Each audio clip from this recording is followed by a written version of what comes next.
What is it do you like about Coke? I love the smell of it. It's raw. It's raw every goddamn year. Yes, Lord. Serv-On RAW, goddammit. Subscribe to Serv-On IT RAW and let's keep it all the way funky, uncut, raw. Serving it raw just like my boy Gutter Kane. Yes, Lord. You done tapped in the Serv-On IT RAW podcast where the combo stays so raw, it don't need no cut. I'm your host, Gutter Kane, the Gutter Man. And today's special guest is a true architect of Southern hip-hop movement. One of the original voices that helped define the No Limit Records era. From early collaborations with MasterP, TRU, and Mia X to releasing the classic Life Insurance and the chart topping the Next Level. He's built a legacy that bridges independence, entrepreneurship, and the culture. Not only a recording artist, but an actor, an author, and a community figure, playing a role in one of New Orleans' largest gun buyback initiatives, and continue to build through his own labels, Lyfetime Entertainment and Hot City Music Group. Servers, help me welcome to the show, Mr. Serv-On. What's going on? What's happening, man? Oh man, I'm blessed, man. I appreciate you, man. You know, and one thing I'll say real quick before you move a second, I want you to know something, bro. And I tell rappers this, man, I don't care how big the platform is or whatever, not do the interview. And they look at me strange, but I tell them, I say, we got our own black media. Y'all guys should be proud of what y'all doing. Nobody really look at it like that. Oh, y'all that's got podcasts and whatever, especially all my brothers, which was 90%, you know, we finally got our own black media. Yeah. Because unless we go to jail or do something crazy, CNN or Fox or any of them, you know, they're not going to worry about interviewing us. You know what I'm saying? Now you guys interview us, man, and we got our own black media when you really look at it. You know what I'm saying? And so y'all guys be proud of what y'all doing. You, all of y'all, man, y'all don't know y'all contribution. I know sometimes it might look at it where, man, I'm getting the views, I'm making some money, I'm getting numbers, and I'm telling the stories and letting people get, you know, hottest clicks and all that. Nah, y'all much more than that. Y'all our own black media. We have control by us. Y'all all independent, which we dreamed of at No Limit. That everybody own they, you know, I don't want to curse, they stuffing, man, and do what they do. But remember that, bro, when you think about sometime, man, I'm tired of, nah, bro. Okay. Y'all our own black media, dog. Y'all everything, man. You know, and carry yourself as such, bro. And I thank you. I definitely thank you. Look, this is an opportunity, a special opportunity for me. I grew up on your music. Shout out to Big Court with the man, that's my dog. Yeah, with the OG network. Serv-On IT RAW is actually on there as well. So yeah, I know exactly what you're saying, and I'm riding with him. So yeah, Big Court, old Court, man. Yeah, that's crazy, man. Court, man, I'm so proud of him, man. Yeah, I'm riding with him, man. Yeah, he I interviewed him as well, and he doubled back. You know, he circled back and came in. You know, he got my podcast on his platform. Mm-hmm. You know, shout out to Joker the Bail Bondsman up in Alaska. Yeah, but man. I ain't heard of him in a while, man. Yeah. I think me and him did a song or two. I can't remember. I think we did or something, but yeah, I remember my dude, man. Yeah. Teasing, dog. I'm like, they got rappers in Alaska? You know what I'm saying? Back in the day. Yeah, man. Man, he good people. You holler at him, tell him I say what's happening, man. Oh, for sure. I will. I'll probably end up talking to him today, matter of fact, because he had a meeting with Rachel Renee and everything and stuff. So they've been, you know, and plus Donald, you know, XL over there too. Oh man, you family now, bro. You saying that. You know, you calling real names, man. Yeah, XL over there too, man. So yeah, they doing their thing, and I'm riding with them. But I want to start. Let's start at the root of it all. You know, for people that don't know, where are you from, and how did growing up there shape who you are, not just as an artist, but as a man? Oh man, I'm from New Orleans, Louisiana, man. Uptown to be exact. We got to straighten out.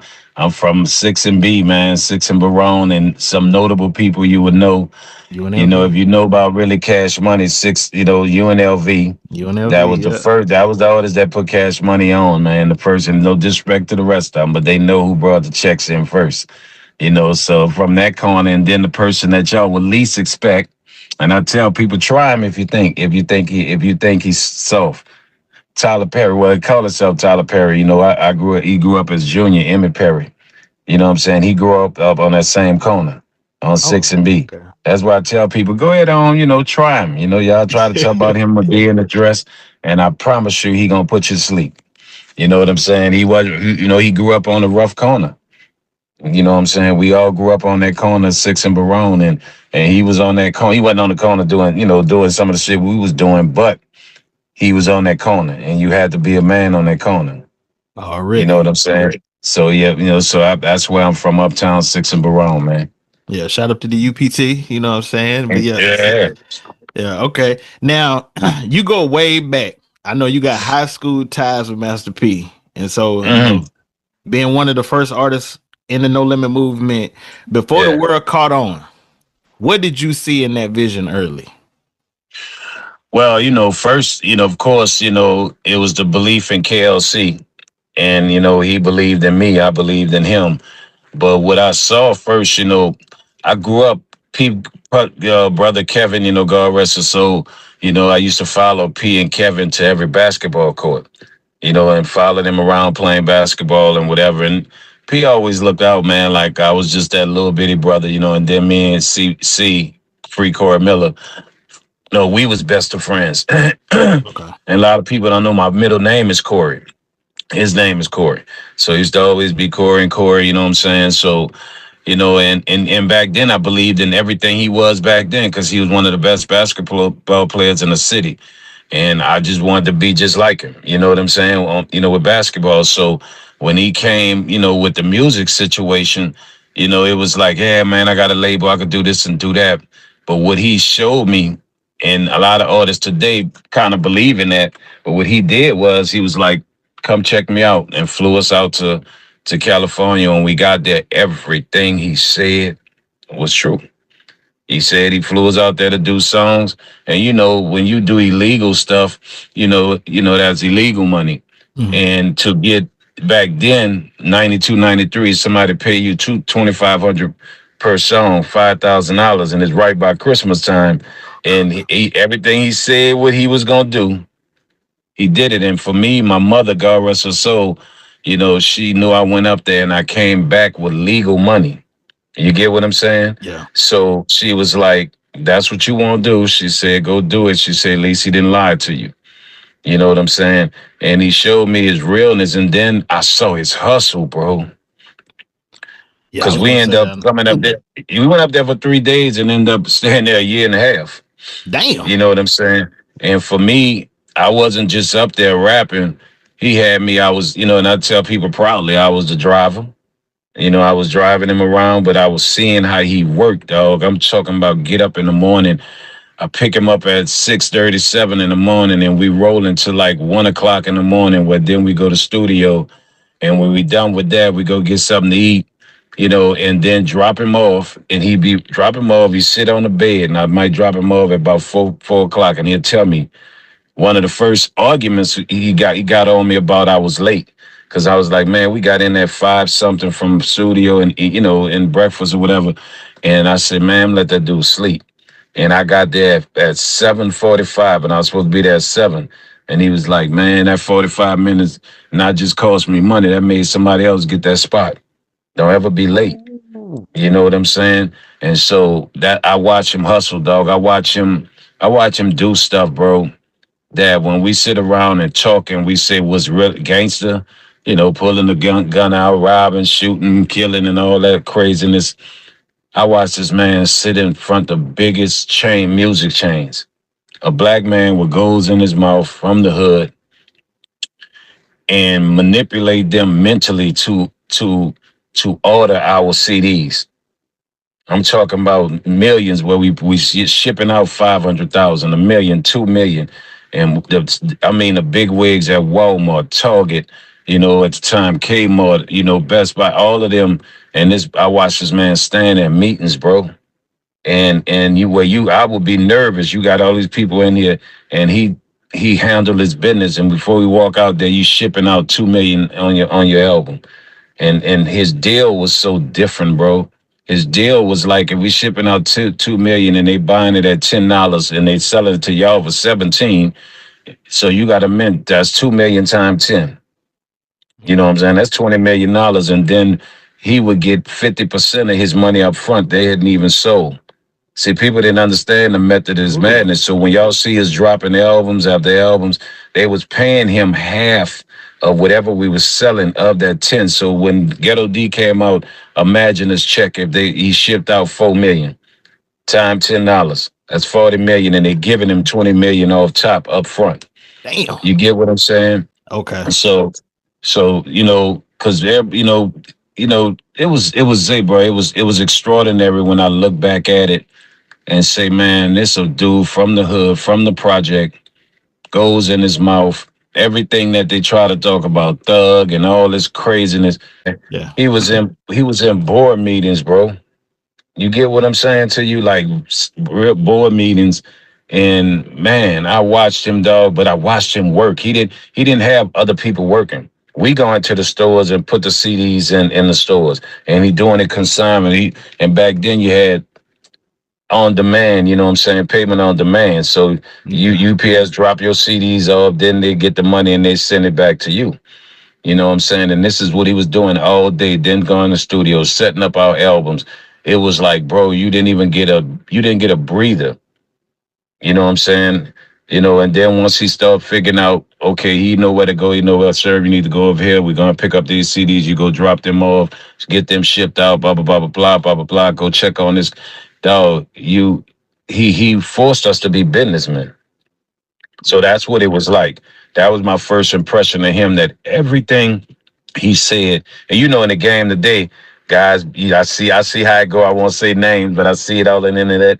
They going at old company CEOs and saying they ain't keep their word, they ain't do this. Nah, Abdul kept his word, every bit of his word, man. That's what's up. Hey, shout out to MasterP, man. Cause that run, especially that run from 94 to 2000, that No Limit run was legendary. And I know you lived it firsthand. And so without going over stories that you've, already told before, was there something about that era that people still don't fully understand or at least give enough credit to? You know what they don't understand? I think number one, percentages, right? When Billboard is 100%, like 100 top 100, right? Mm-hmm. We had 15% of the music market at one time. We had 15 albums in the top 100 albums. Yeah. We had 15 charts on one time. Think about the money since everybody measure everything by money. Mm-hmm. You have 15% of 100% of music, every genre. We controlled 15%, 15 albums in the top 100 at one time for like 3 weeks straight. You know what I'm saying? And when if you want to break that down, if I shipped out 500,000, okay, that's 500,000. That means company made 5 million. Correct, right? Okay. And you break down numbers, take the 500 from shipping, you know what I'm saying, $1 CD, whatever. So company made, you know what I'm saying, made the, 4.5 million, right? So you got to really sit down and think. If I did that, then next week I might have did half of that, 200,000. Still made that's about going up about 7-8 million to be exact, 6-7 million. Now think about the next week, somebody else came out. So within a month, you got to see a black-owned company making corporate company money. Where at the end of the month, if we put out 4 albums, our company might have basically sold $30 million in 1 month. Damn. You know what I'm saying? And it's a black-owned man and own his masters, getting everything. You know what I'm saying? And then he did with us, we did 50-50, where we own 50% of our masters at that time. And then he gave us all our publishing. And that was unheard of. The people like from the Outcasts, all them legendary groups, they was in bad deals, man, even though they was just the greatest. But you got to imagine being an artist and you get all your publishing and you getting 50% of your masters. Like right now, I own my masters. You get what I'm saying? And so that's the thing people don't grasp, that what you doing right now, you own your podcast, your show. Yeah. You know what I'm saying? I mean, you get every day, like he used to say, 15% can't pay my rent. I want the whole whop. You know what I'm saying? He was getting the whole whop as a black man. You know what I'm saying? In America. You know, and then putting other black people on, and you know, because I always say, man, we don't put each other on. He opening the door, and I'm gonna kick it open, and y'all come through it. You know what I'm saying? So that was something I think people don't understand. Everybody talk about money. Go look at those numbers. Go look Yeah. at the fact if I tell you 4 albums came out in 1 month, and one company damn near made $30 million a month. I watched him once because I saw some paperwork. 1998, he made no less than $14 million a month. After Priority got theirs, everybody got theirs. His check coming back to him was $14 million a month for 12 months straight. Damn. Now Yeah, you man. got to really sit down. And I saw this. I saw the whole year. I saw the numbers. You know what I'm saying? And people, if people always talking about money, think about that type of money. If that's what move you to the fullest, ain't nothing wrong with that. Money is we all need it. But we talking $14 million a month, dog. And that's what people didn't understand. And then they didn't control him. He dropped what he want when he wanted. And you got to think about that. Where in this country that a black man could do what he want to, how he want to, and you know what I'm saying, and they don't control him in any way, you know, and can't stop him and can't control him. If he not gonna make a mistake. You never heard our albums being bootleg because they got out there. You know what I'm Yeah, saying? Too early. yeah. No, I never heard that. Another thing that I thought was going to be a problem, but it really didn't, is you know how most labels, when they have artists on the same label that's dropping hmm projects, they try to spread them out so it doesn't hmm run into the sale of the last one, or like hmm or cut off the sales. Y'all didn't really have that problem. No, because number one, you know, what he did was, you know, we were family. It wasn't gonna be no jealousy. It was that's why you saw all of us on each other albums. You know, whether I wanted you on there or not, you know what I'm saying? It was expected. You know what I'm saying? And then also everybody knew I ain't gotta wait for my time. It's coming. Cause we had so many artists and he was gonna work and put everyone out because I told you how he was getting the money. You know what I'm saying? So his thing, you know, it was like, and then he didn't play games, though. You had 2 weeks to turn in at least 30 songs. 22 Damn. might have been on 22 might have been on the album, and the other 8 is in the vote. You know what I'm saying? So you got to think you got 2 weeks. So it was like this, man. You know, being married at that time, I used to be like, tell my wife and kids, I'll see y'all later, because you wasn't gonna see me for the next 2-3 weeks. Gotcha. If you did, I was asleep. You know what I'm saying? I tell people, man, when I was growing up, and I tell them now, man, spend time with your kids. If you get into this, every old moment you can, because when it happens for you, I never saw none of my kids take their first steps, though, because I was gone. I come home, they walking. I leave, they crawling. I come home, they walking. Like right now, my son, I'm about to leave to go to Houston. He's having his first child along with his wife, you know. And I'm like, my thing is, and it's crazy. And they like, why always say this, my son? I said, son, I left you was crawling. I come back off tour and from working, you walking. I'm not gonna do that with my grandchild. I want to be there every moment, you know. So I think that's the thing people didn't understand. Everybody, money moves them, and who got the most and this, that. I put him up against anybody. What he was doing, bro. Mm-mm. You talking about a black man in a country, in this country, that was having it his way, and it was nothing they could do. They couldn't come at us with taxes. He handled the taxes. You know what I'm saying? They couldn't come at us with illegal activity. We wasn't involved in it. He wouldn't have nothing around him. You know, they couldn't come at us for things getting in trouble or whatever. He didn't play that. You feel what I'm saying? He protected us at all costs, man. I'm talking about, you never heard on No Limit, sexual assault case and all that, you know, and any victims out there, any that ever happened to other people, I'm sorry, you know, but you never heard that with us. You know, his thing was, if you were single and you like females, okay, you know, you ain't going out there searching. You'll have some around you. You know what I'm saying, or whatever, or not. You know, we never had those issues, man, because we ran a tight ship, and then you couldn't be, as an artist, you couldn't be jealous of no one, because if you had an issue, we had a room and we had boxing gloves. So if you had an issue, put the gloves on. If not, shut the fuck up. Excuse my language. Oh You no, know what you I'm good. saying? Yeah. But that was his philosophy. If me and you in there and we shooting dice or something, we start arguing and you come up bitch ass about it, I look like it's about to be a fight. Mhm. Somebody senior gonna say, y'all got an issue. And me and you might say, yeah, I got an issue with him. Yeah, I got an issue with him. All right, put the gloves on. And if you say, man, I ain't putting that on, shut the fuck up then. And get Already. from around. That's your brother. Y'all brothers fight. Go up in here, put these gloves on in that room, get it out your chest, get it off your chest, and come out there and it's over. Yeah, that's the You know what manly I'm way to saying? handle it. Oh yeah. Grown man Yeah, shit.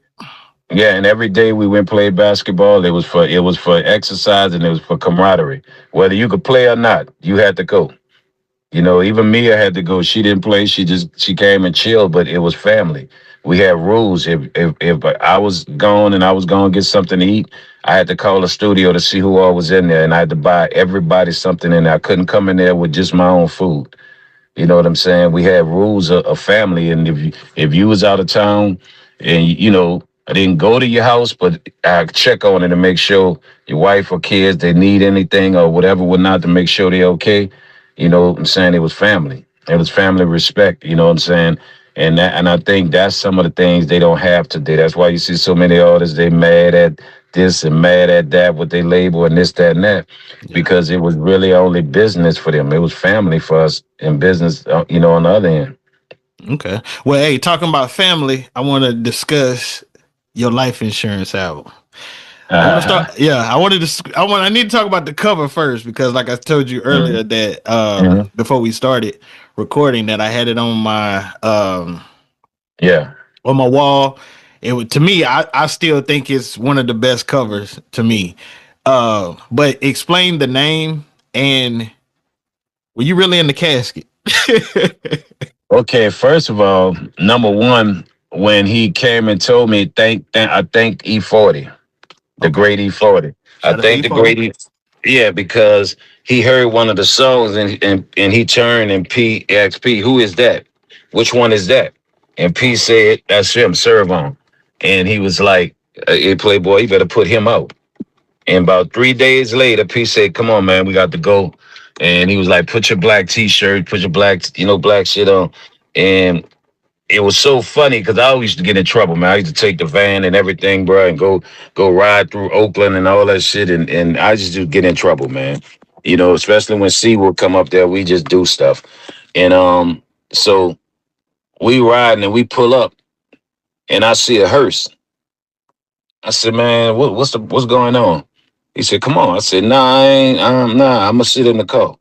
You know what I'm saying?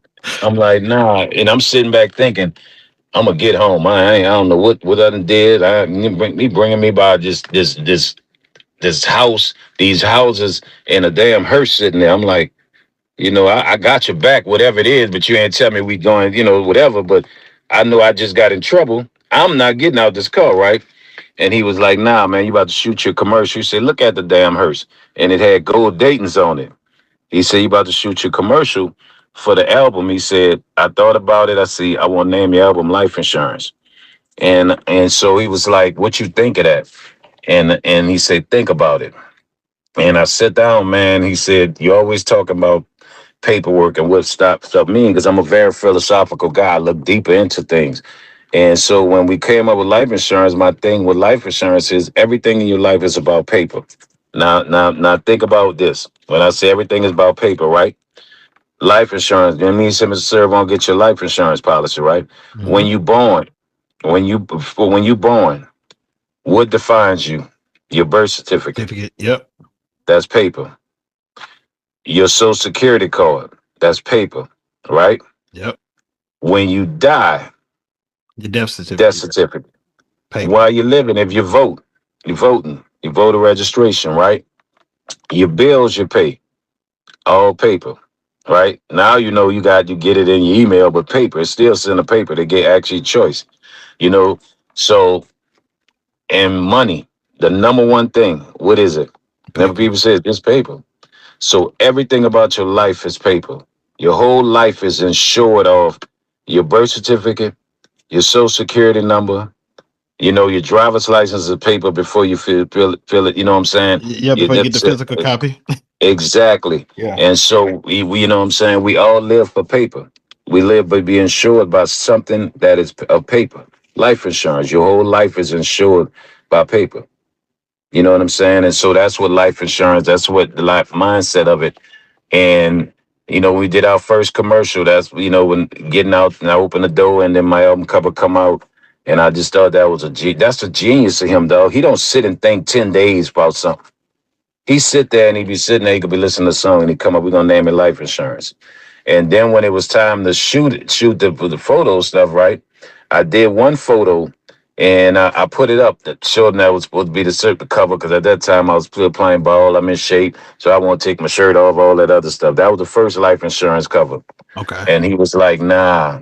He said, you remind me of Scarface because you have a dark and more deep feeling. So, Mr. Serv-On, Mr. Scarface. And then that so happened to be the greatest rapper alive to me, Yeah.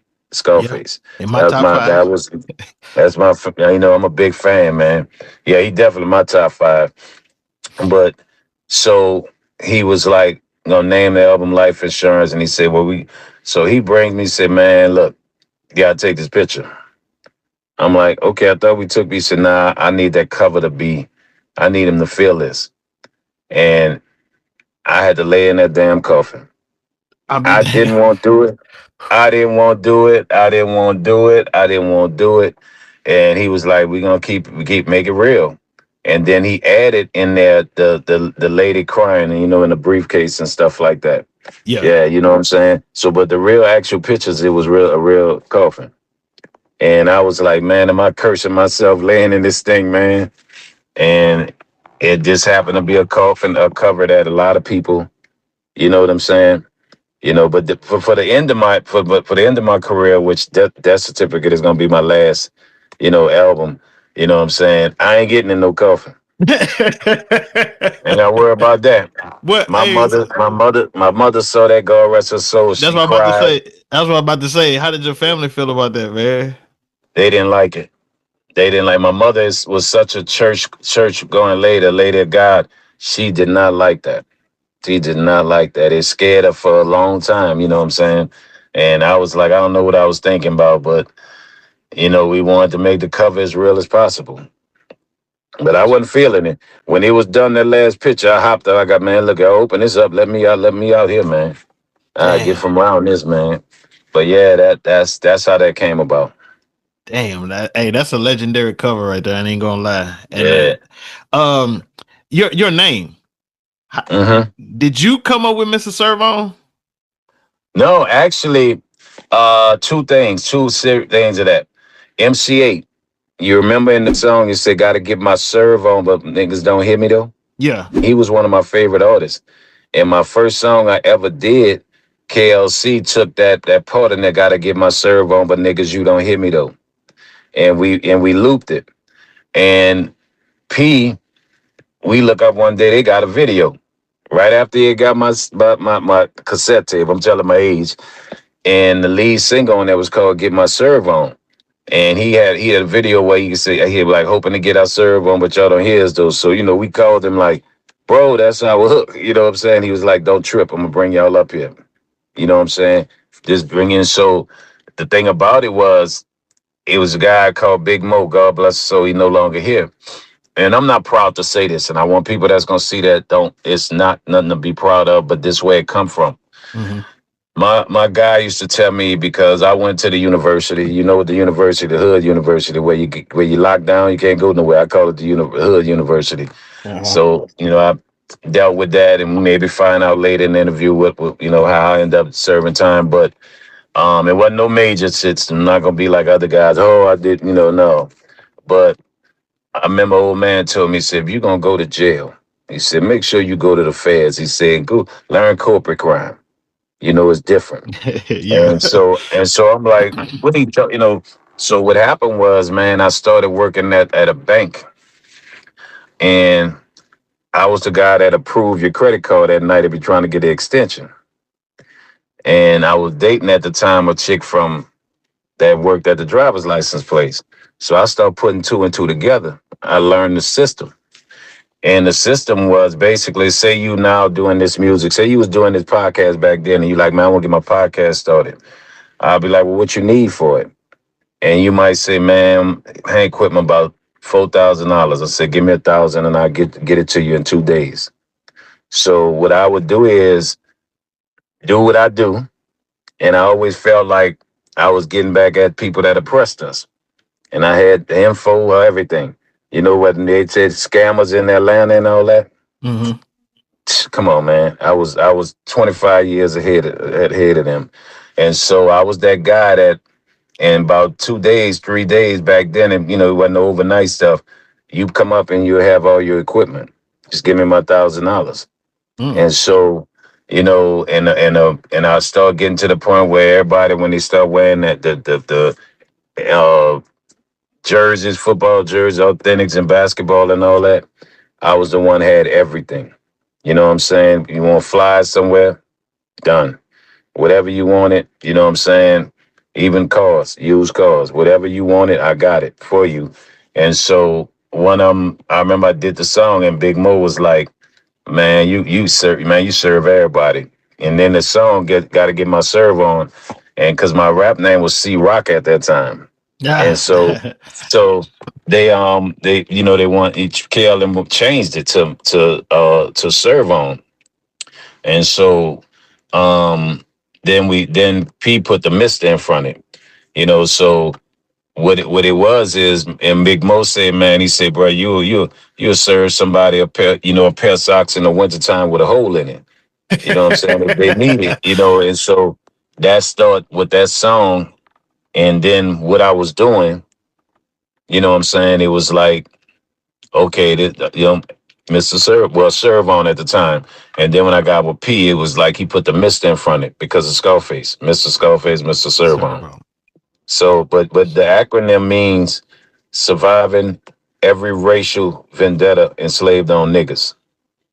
You know what I'm saying? So it's spelled SERV-ON, but the real acronym that we spell it SERVEON. So, you know what I'm saying? But surviving every racial vendetta enslaved on niggas. And that's what the acronym, what it broke down, because me doing what I was doing, I was surviving that racial vendetta that was put on us. So I was taking what y'all created, y'all system, y'all corporate system, and I was, taking care of my people with it. I never knew your name was actually an acronym though. I didn't. Yeah. Okay. Cause I used to play the game, dog. Like when I used to be, people call you at night, and I could see, and I always laugh and say, man, I was being a racist, man, because I would see who calling and and they like, hey, I need extension. I'm at a restaurant, and I look up and I see a certain race, and I'll be like, no, we can't extend it.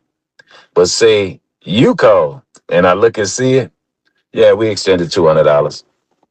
You know what I'm saying? It was like my way of fighting the system. It was wrong. I'm gonna tell you, I tell anybody, man, what I was doing was wrong back then. Even though their stuff was insured, I was wrong. But that was my way of surviving. That old man told me, if you're gonna do crime, do corporate time, and you get fair time, it won't be that much. And you might not get nothing because whatever you might be doing, they don't want that to get out. Okay, now I know you said on your album Life Insurance, you said that this beat went to the right person. Okay, but I do need to touch on this because I really want to know. So I heard on the 20th anniversary of Life Insurance, you talked about Make 'Em Say the beat by KLC originally being meant for your Soldier song. Yeah, you know how we always have soldier songs in the beginning. That was a No Limit trademark. Yeah. And so he wanted to be different. Just like on Life Insurance, my soldier song was different. It was Let's Get It Started. Yeah. So I was working on my album, and that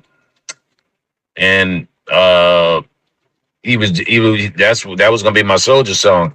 And around that time, my baby girl, she was about, she was basically, she was coming.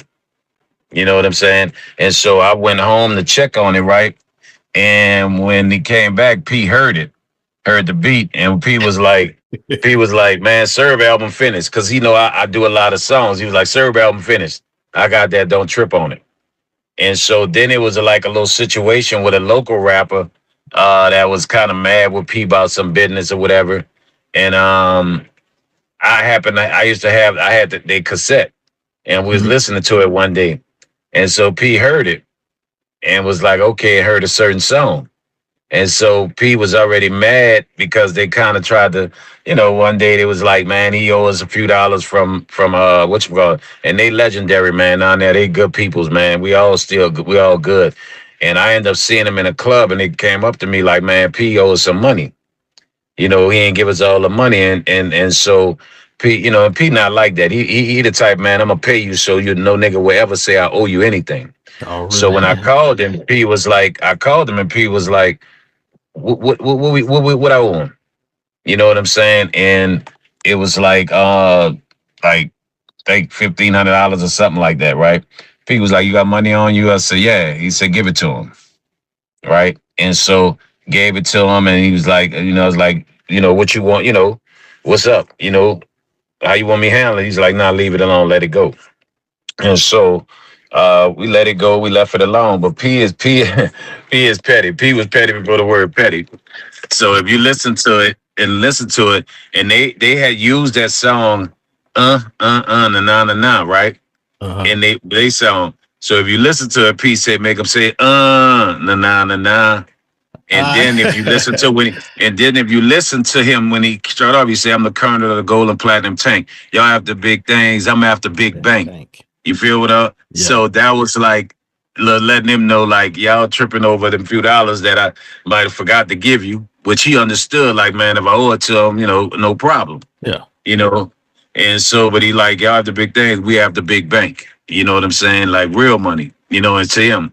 And so, so when, he did it and I was gone and he was just putting, they were just putting who was there on it. And, when I come back, I was like, I heard it and I was like, damn, you know what I'm saying? But I was happy my album was done. So, but I felt like I wouldn't have did that. You know what I'm saying? That's just like I'm About It. I'm About It was my beat first. You know what I'm saying? And I had a different way of doing the song I was going to do. So P used that for a commercial and he was like, y'all tripping on us and nah, man, take it. Cause we was starting out with him. It was like, take it. And he used it for a commercial and then it turned into a real song. So, but I was doing something, I was called naming it Bucking Like a Winchester, a gun. Talk about a gun. Oh, so, okay. Yeah. So, okay. So it was, so I'm About It wouldn't have been I'm About It. You know what I'm saying?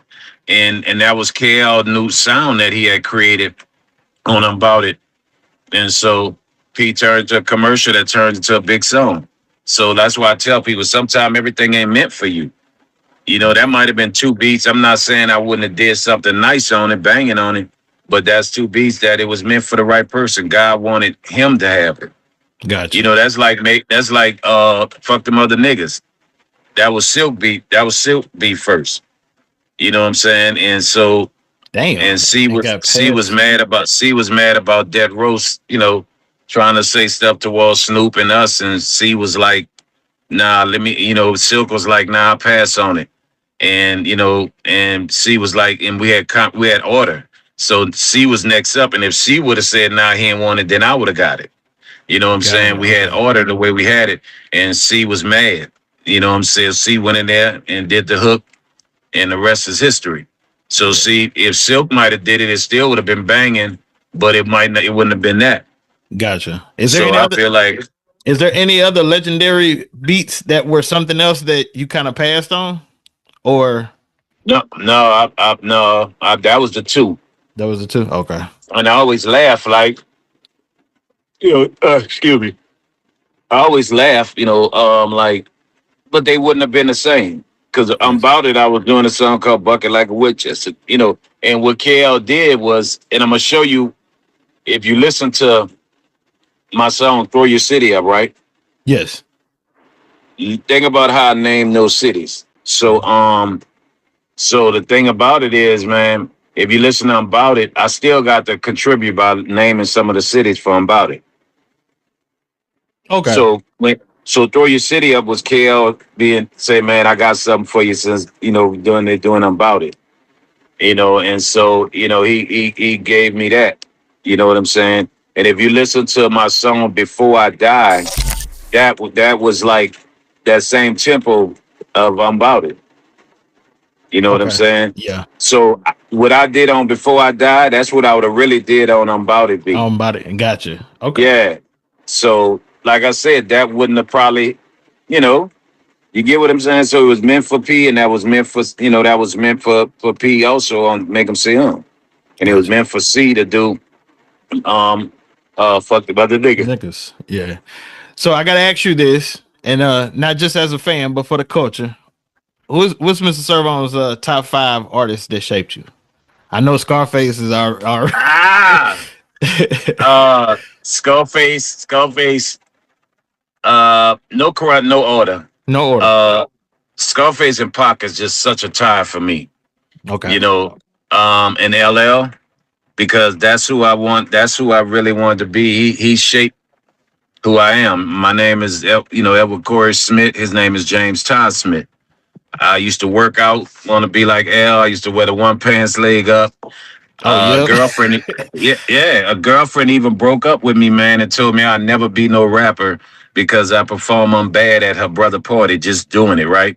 And she was like, "You embarrass me, and you ain't gonna ever be no rapper." You know what I'm saying? And so it was like that propelled me, like I'm gonna show you. You know what I'm saying? And later on, the greatest gift for me was her husband became one of my fans, and she had to stand there and take a picture with me and her husband. Once all the No Limit stuff happened, it was like the greatest picture I ever took, dude. Like I don't smile on pictures. I was smiling because I'm really? sitting there like, and if you look at the picture, see her face because her husband, he excited, and she just standing there with this look like, really? I know that. yeah. Okay, so you got 3. So it's LL, Pac, Scarface. Skullface. Damn, it's this one hard. 2 more.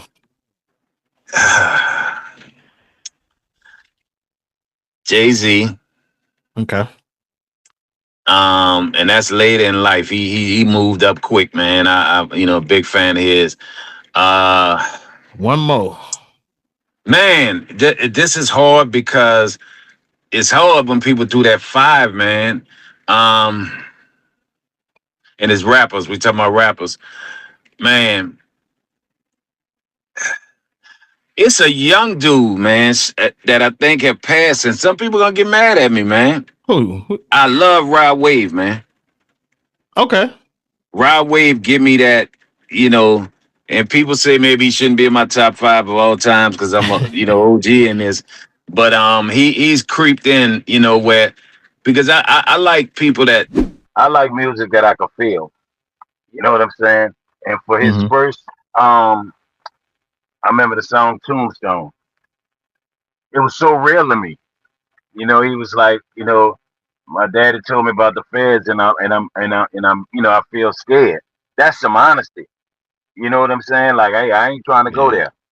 He's he's a good young man, bro.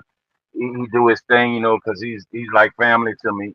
You know what I'm saying? And he's one of my artists, like, because when I do playlists, man, I have different playlists. I might have the playlist might have deep shit. You know what I'm saying? That's might be the name of it. So, I'm gonna have my Skullface, my Benny Siegel, Feel It in the Air. You know what I'm saying? I'm gonna have my Tupac and stuff like that on there. Fredo Bang got a song. I like him and Dirk, Lil Dirk, because I mess with the young guys, man. And Rod Wave definitely on there. You know what I'm saying? Yeah. I like the young guys that, you know what I'm saying? Like I like Lil Baby, and he had the song. I forgot the name of it, man. Scarred. Yeah, I used to bump. Yeah, I bump Lil Baby too. So, I like music like that, man. I like stuff that I can feel that, I've been there. Either I done went through what they talking about, or, it just has stuff going on in my mind. I want to be able to, like with Pac, I always want to, Pac could just put me in that mindset, that mood, not the mindset to go out there and act up. But I like, like everybody have their favorite song of Pac. My favorite song of Pac is "Unconditional Love." Oh You yeah, know, that's a because classic right there, man. I just felt like that song was my life. When he said, you know what I'm saying, I don't want to be a burden, because I was 10 years behind my brother and sister. And, I felt like my mom, and I got a new song where I'm talking about my mom who's now gone now since 3 years now. And I said on there where I'm 10 years behind the rest. She could have been my daddy's loving wife instead of giving me life. You know what I'm saying? And I used to feel that way because my brother, my sister was always hard on me. God bless her soul. And my brother, they was always, well, you mama's favorite. And how Yeah, life ended up being. My mama knew something. She was always to say, "You're gonna be the one to take care of everybody." You know what I'm saying? And so, and it ended up being that way. And she was the hardest on me, like never telling me, "Hey, I'm proud of you," right? yeah, But I would always find out how much she was proud of me because all our church members and stuff and things like that. So that song resonated with me watching cartoons in the living room. You know what I'm saying? And don't want to be a burden, man. And then he said something that in that song that related to rappers. When all the lights and screams scatter, only my dreams matter. You know what I'm ooh, saying? And yeah, and that was just like with all rappers. When all the lights and screams scatter, man, you know what I'm saying? Only thing that you matter is your dream. If you didn't reach them, that's what's gonna matter. You know what I'm saying? And so that's like Jay-Z. People love a lot of stuff with Jay, and Jay one of my favorite artists, but Never Change is my favorite song. want a hip hop fact on that unconditional love? Tell me about it. You know he wrote that song for MC Hammer. I can believe that. I Yeah, can so believe that. yeah, so when Hammer he signed with Death Row at the tail end, and it was and Pac was working on his he was doing an album called Too Tight, and he wrote that song for Hammer, and Hammer actually has a version of it, but the song that we hear from Pac is the reference track. Hmm. Yeah, Wow. yeah. But you know what's crazy? Hammer was the one telling him not to come to Vegas. Yes. I did hear Hammer that. and I think when he got there, Hammer, he related more to Hammer. Hammer, because see, I laugh, bro, when people, think about MC Hammer and the dancing. Hammer, gee, homie. Oh yeah. Hammer's Hammer a gangster, dog. Hammer whole family. We was out there in the bed and we started. And I think something that people want to talk about a flex, right? Everybody like to stunt. Cars, houses, all that, right? Uh-huh. You know what I think is one of the most gangster flexes when motherfuckers want to talk about what they got? When we used to be flying into Oakland, Mhm. the captain would say, and as we flying, if you look to the left at the top of the ravine, that's MC Hammer's house. Every time, bro. You know how gangster that is, though? Where the Yeah. pilot knows that is this man's house, bro. Yeah, that is a flex. And I think Hammer was the first person that say, everybody said, man, he ain't put nobody on. Man, he put everybody on. Yeah, he did. That dude, I mean, his money that he had to pay everybody every night, 40, 50 people, bro. And you never heard nobody come back and say, well, he didn't pay me, he didn't do this, he didn't do that. You know what I'm saying? Yeah. So, people don't understand the money Hammer made, what Hammer did, and then don't let the baggy pants and all that dancing fool you. He wasn't to be played with or disrespected. Yeah. You know, so that's crazy though. And somebody like Pac, who everybody feel was that ultimate thug, he had the greatest respect for him. You know what I'm Yeah. saying? So, but that's crazy. You done messed me up. That was for Hammer, man. But that's Yep. a deep song, man, to write for your friend, like Unconditional Love, man. That's deep, man. That's why I Yeah. love Pac. Like, I ain't mad at you. You know what I'm saying? Unconditional love, man. That's what I relate to, man. I relate to, that's why all the hard stuff DMX had, man. What's the song? I forgot the name of it, man. Oh my God, it's that slower one that he had, man. Um. I'm falling. I can't get up, falling. I can't get Oh, up. that one. Okay. Oh I was my God, man. I was thinking on the one he did for the soundtrack. Well, yeah. I mean, you know, but it's like stuff like that. That's what moved me when I tell a lot of artists when I talk to them. I say, man, y'all got to give something to these people that they can feel like they're living every day. Yeah. You know, you can't keep, you know, you want to last longer. You got to really touch the people. You know, you got to have them when nobody around and the party ain't hitting, and then they got something going on, but they could go to your song. You know, and a Yeah. lot of artists don't get to that point in life. They just stay, and it's like you got to grow. You know, and so I knew what type of artist I was, and that's what I know I was good at because that's the type of music I like, and that's why Rod Wave fall on that category with me. You know what Gotcha. I'm saying? Speaking of growth, I know after your No Limit run, you stepped out and built your own with Lifetime Entertainment. Yeah. So, what did that shift teach you about ownership? Like, how did it change your definition of success? All right. When I before I get tell you this, I'm gonna tell you something that nobody knew. I'm gonna say I messed up, but it wasn't God's plan. When I went to Selecto, right, and I did War Is Me, and I'm gonna jump back to that because it says something. Mhm. Selecto hits actually offered me something, and I just was like, nah, I don't know. They Paul 36 Mafia was, you know, still doing stuff there, whatever, would not, you know, doing things or whatever, you know, like side album stuff with them making their money because Paul them was hustlers. And Mhm.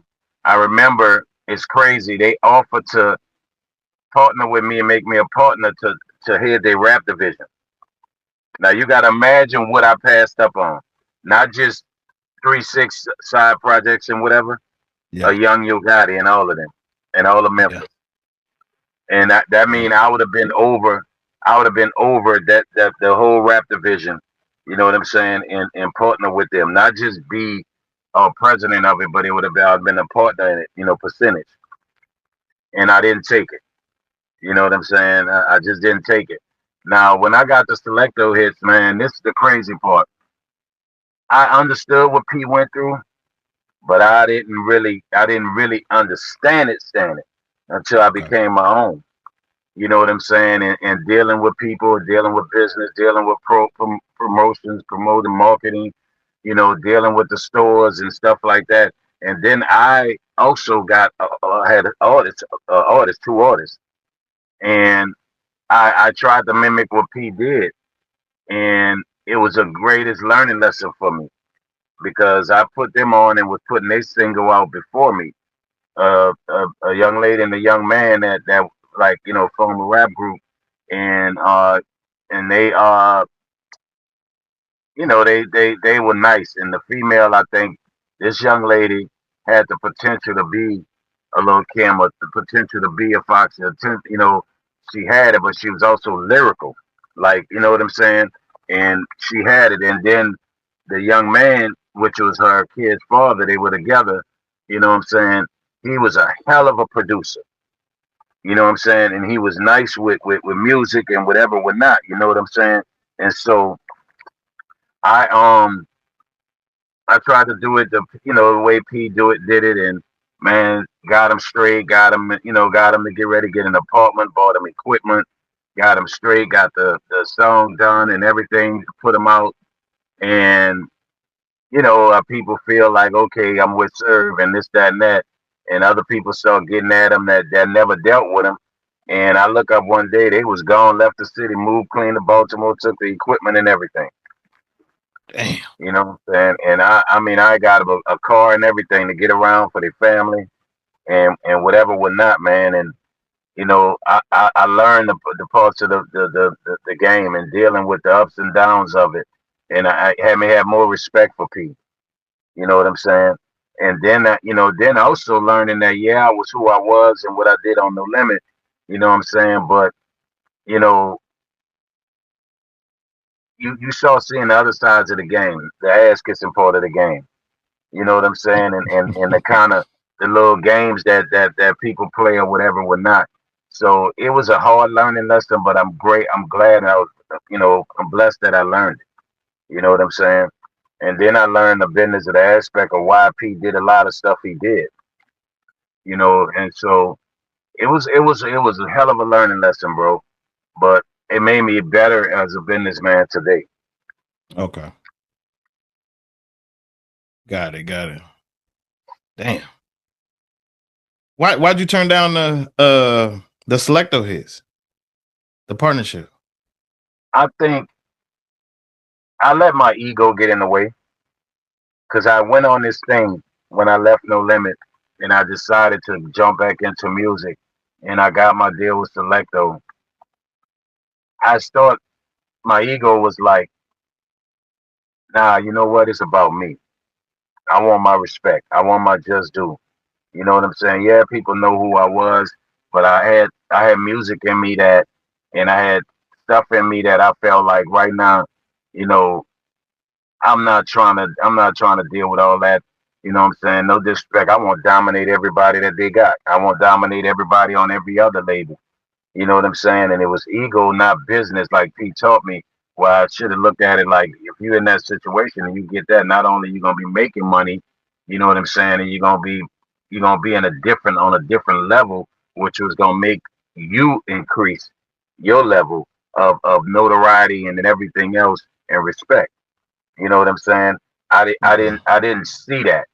I was just on something where it was like I got out of it when I left No Limit, took time out, and then jumped back in it, and it was like, nah, I want to be that one. You know what I'm saying? And I think that's what made me, because it wasn't the fact that okay, I got to deal with all these people and there was more street artists or whatever, whatnot, because I don't fear nothing but God. You get what Right. I'm saying? And Yeah. and I probably could have did better to help those artists get better situations. You know what I'm saying? And better percentages and things like that. And I just was like, you know what? I won't make me to be where I need to be. You know what I'm saying?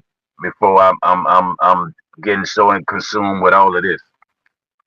And I think that was like the craziest mistake. It was like me sitting down saying, I'm gonna give you this little restaurant that got the M on it and the M yellow and red on the side of it.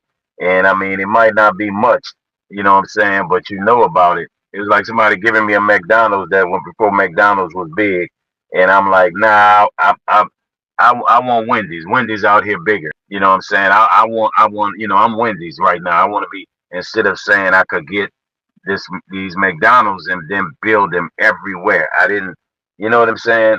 That I didn't see that, and that's something that he would have said, take that. He would have probably told me, man, look, man, take that position because now you're gonna be even bigger. And I didn't see that because all I saw is being a rapper, not just Okay. being a CEO. You know what I'm saying? And I always say that when I didn't take that and just still end up going to be a CEO with other artists, I messed up because those artists were coming, in time. You feel what I'm saying? And then Paul and them already was doing their thing and doing little side records because Paul was smart. They had their deal, but they would do stuff with Selecto, which mean they'd have been Yeah. dealing with me. You know what I'm saying, or Damn. whatever. Yeah, Johnny Phillips offered me that, and I just Damn. didn't take it. Because that means you got to think about all the artists in Memphis. Because I stayed in Memphis about 2 weeks, and that mean I'd have been all the artists that were trying to come. I would have been having some type of part of their situation that was dealing with Selective. Yeah, because So I we ain't could gonna go lie. down the line, a whole lot of them. The whole rap division, they wanted to turn over to me Damn. and partner with me. So Ooh. that's one of the things I always regret. Okay. But maybe it wasn't in God's plan, so I can accept that. I can understand that. I can see that. Damn. I'm glad you gave us that information though, and that A that lot of hip hop people don't fact know right that. I there. never spoke about that. I never spoke about it publicly. Yeah, because Selecto hits, man. Yeah, because 36 Mafia was one of the biggest ones on there and was able to kind of put out these side projects and stuff. So And I'm gonna tell you something funny about them too. Man, I happened to be in the office one day when Paul them came one day, and I guess there's some disruption with Selective Hits. And this was after they offered me that, and Paul them was in there, and I remember him telling me, and he probably I don't know if you might remember, he said, "Man, make sure you pay attention to your business." And Paulding wasn't no joke. They came in there and they went off. You know what I'm saying? So, I mean, that was learning the business. You know what I'm saying? Gotcha. Now, I did want to give you space to kind of clarify this because I need to make sure, like, I understand, but for everybody on the outside as well, a lot of people might not fully understand the structure. So, what was the difference between Lifetime Entertainment and then the Hot City Music Group? And then what are you Okay. building right now with Hot City? Okay. Well, actually, I'm okay. Lifetime Entertainment was going to be the label because I wanted other artists, and this might shock a lot of people. R&B is my favorite music. Oh And so shit. I really wanted to build an R&B label and just like Motown. I always dreamed to be. I love Barry Gordy. I respected Russell. You know what I'm saying? But I loved what Barry Gordy built. You know what I'm saying? So I really wanted R&B artists. I wanted to bring. So Lifetime was really set out to be that, not even rap. You feel what I'm saying? But Hot Hmm. City Music was that because I felt like New Orleans was the hottest city in the world at that time because you got no limit, you got cash money. You know what I'm saying? I mean, so I that was my way to get back and rap. You know what I'm saying? So I kind of let Hot City go, and for a while, and so right now what I'm building, you know what I'm saying, is in the media standpoint in your world. You know what I'm saying? And so we got Vibe World coming, which comes with an app and a movie app and things like that. You know what I'm saying? We're gonna do some very special things. I have my own headphones that now my Vibe headphones, which are being created, but they're gonna be created in a special way for artists and just everyday people. You know what Okay. I'm saying? But it's something that we about to do. That look, I can't say it on here because how people take and run with your stuff. Not you. I'm just Yeah. saying other people. You know what I'm No, no, saying? I got you. Yeah, that's the ideas. So Quick. yeah. So but it's gonna be very, very different. And I mean, nice headphones. It's crazy, man. And so we're going into that world, but it's going to be a way where artists can really make money. You know what I'm saying? And then the app that we have, friends of mine, they have. I'm in a partnership with my guy Torrin Tucker, who played for the Cowboys, the Dallas Cowboys. Uh, he has this thing called app coming out called out the trunk, the groove, and Hmm. it's going to be very different for artists to really be able to make money. And so I'm helping him with that because I had something that I was putting together, an app, and I was doing it, and then I just collided, collaborated with him and gave a lot of the ideas of what I'm doing, so artists will definitely be able to make money. You Okay, know so what you I'm have the saying? app. Oh, my bad. I We didn't mean to got the cut you off, but you have the no, app you and then the got headphones coming. we got the app, we got the headphones coming. Uh, of course, I got the podcast, The Good Cigar. Um, and we have the podcast Let's Talk. And the Good Cigar is it's more grown talk. You know what I'm Okay. saying? It might have some things entertainment here and there if I discuss it, but Let's Talk. And a Good Cigar is politics, business, everything. But Let's Talk with Serv is gonna be and I'll say it on here because I ain't afraid of the competition. You know what I'm saying? It's gonna be more like a music show where now I'll be playing independent artist music, their videos, and I'm gonna be on location. I'm gonna be coming to your city. You Mm. know what I'm saying, and do the interviews and just bring it back where I could help these independent artists, get out here. You know what I'm Okay.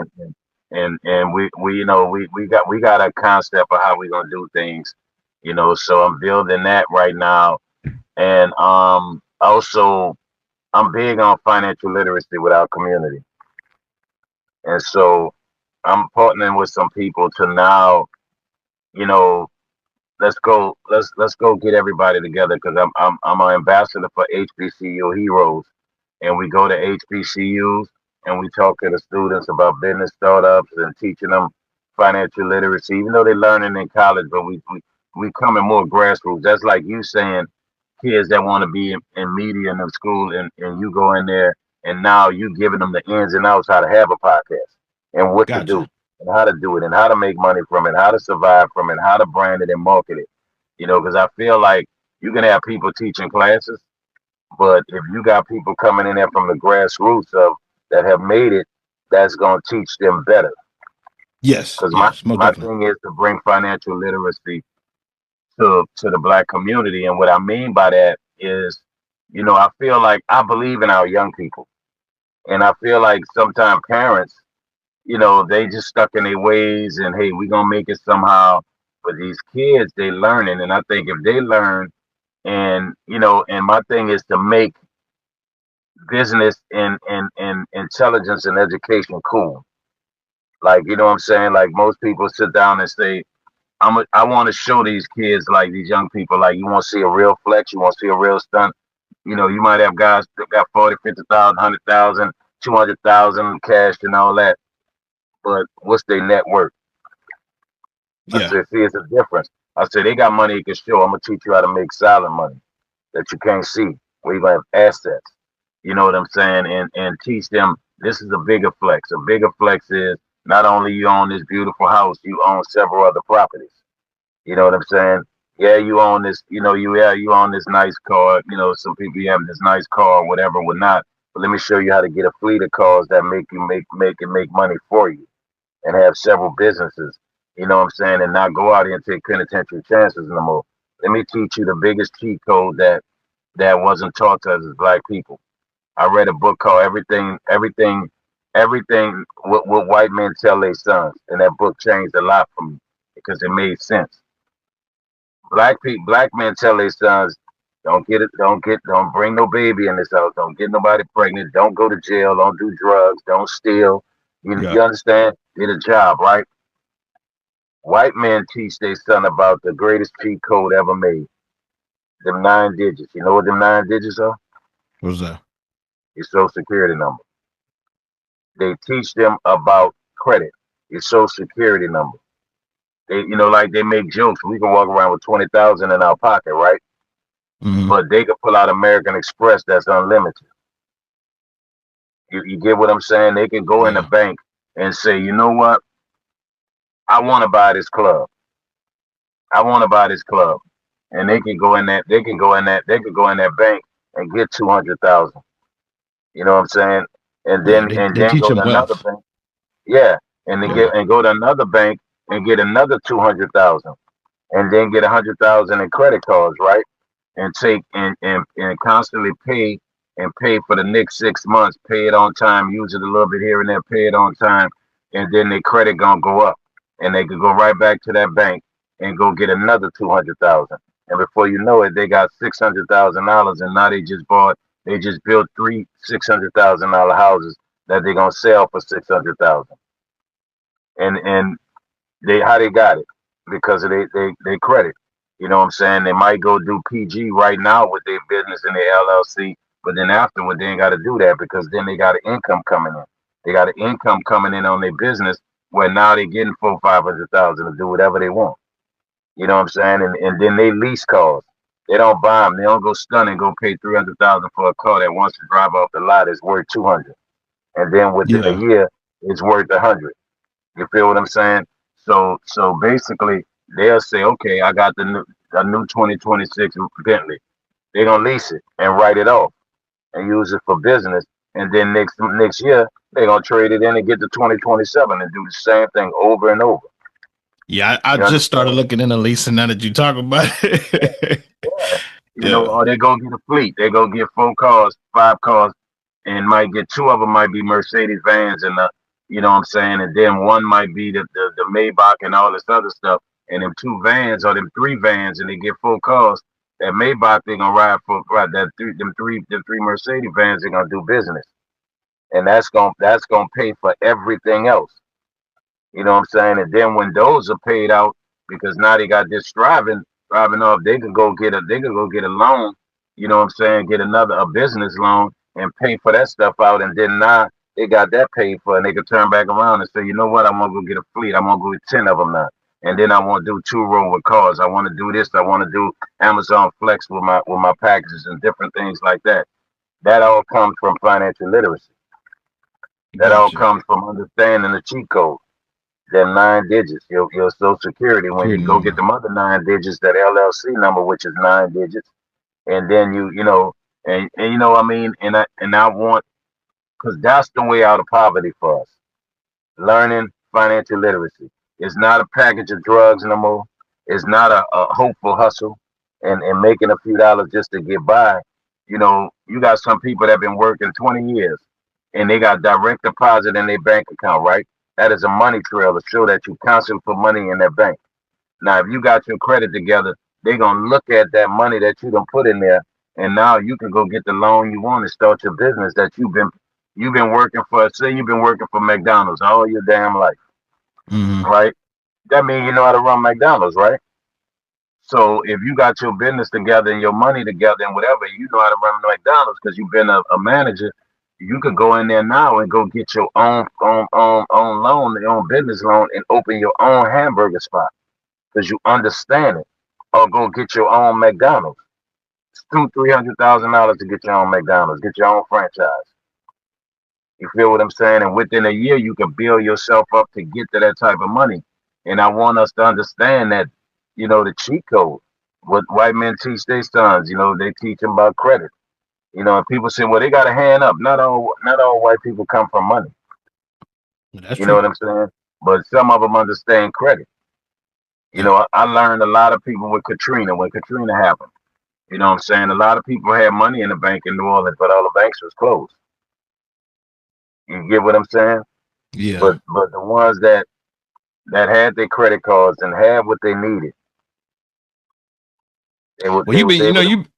you've been big on numbers since the life insurance. So Yeah. So and that's, but I love it, though. I love, and that's why I tell kids, pay attention to education in high school. right. And when I explain this to kids, they looking at me and then they like surprised. And I say, you know how important your education is. See them teachers you hate. I say, pay attention to them. I said, your whole life is about every class you take. And I break it down for them. I say, okay. I say, name a subject, and I'll tell you how it relates to you being successful.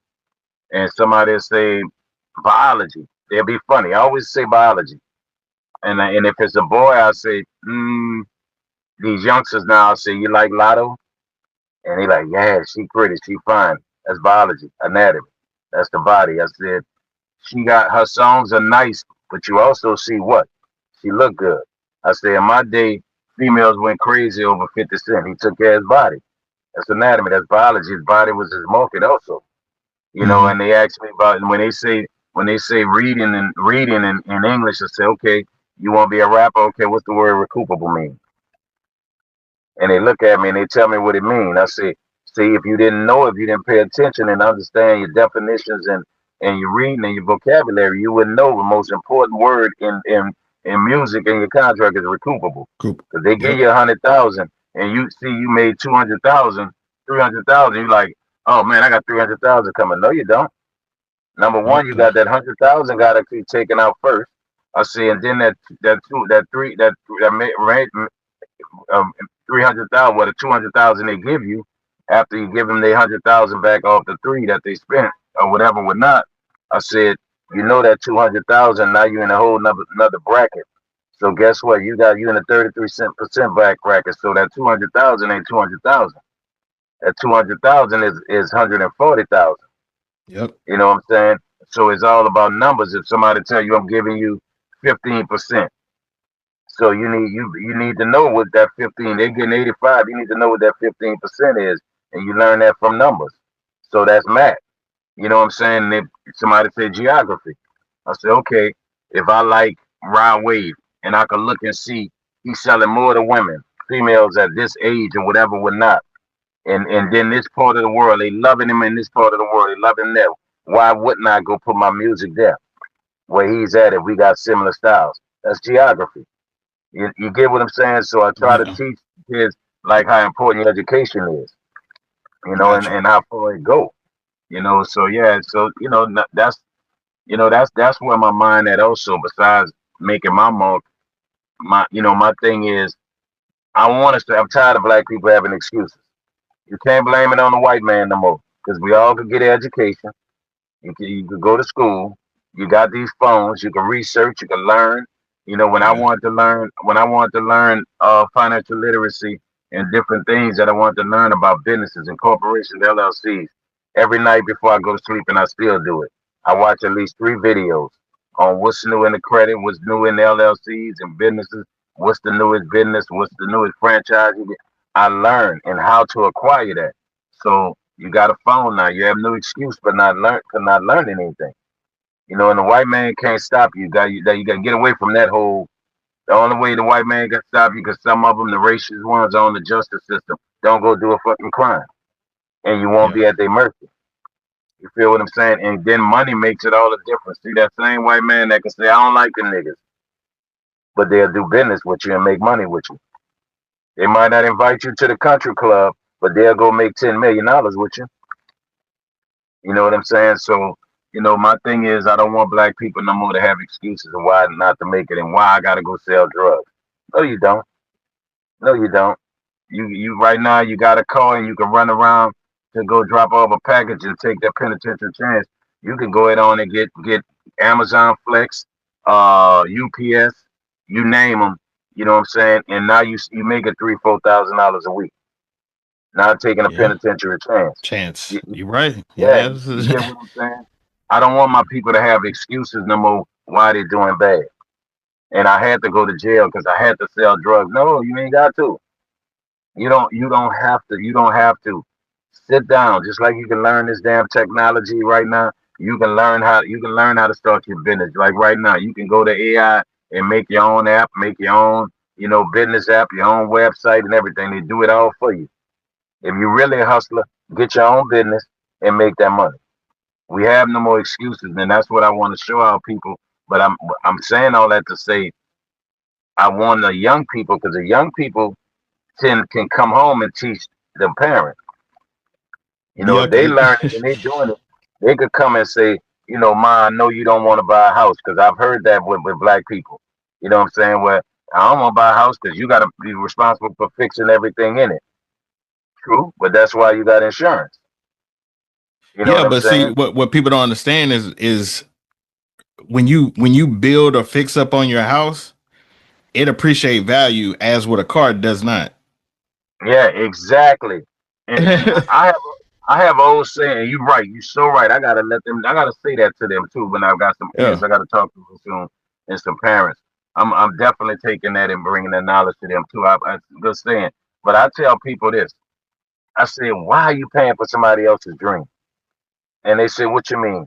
If you paying $1,700 rent, they mortgage is probably 14. So you Yep. paying for their dream. So they pay with the 14 and the other three is extra.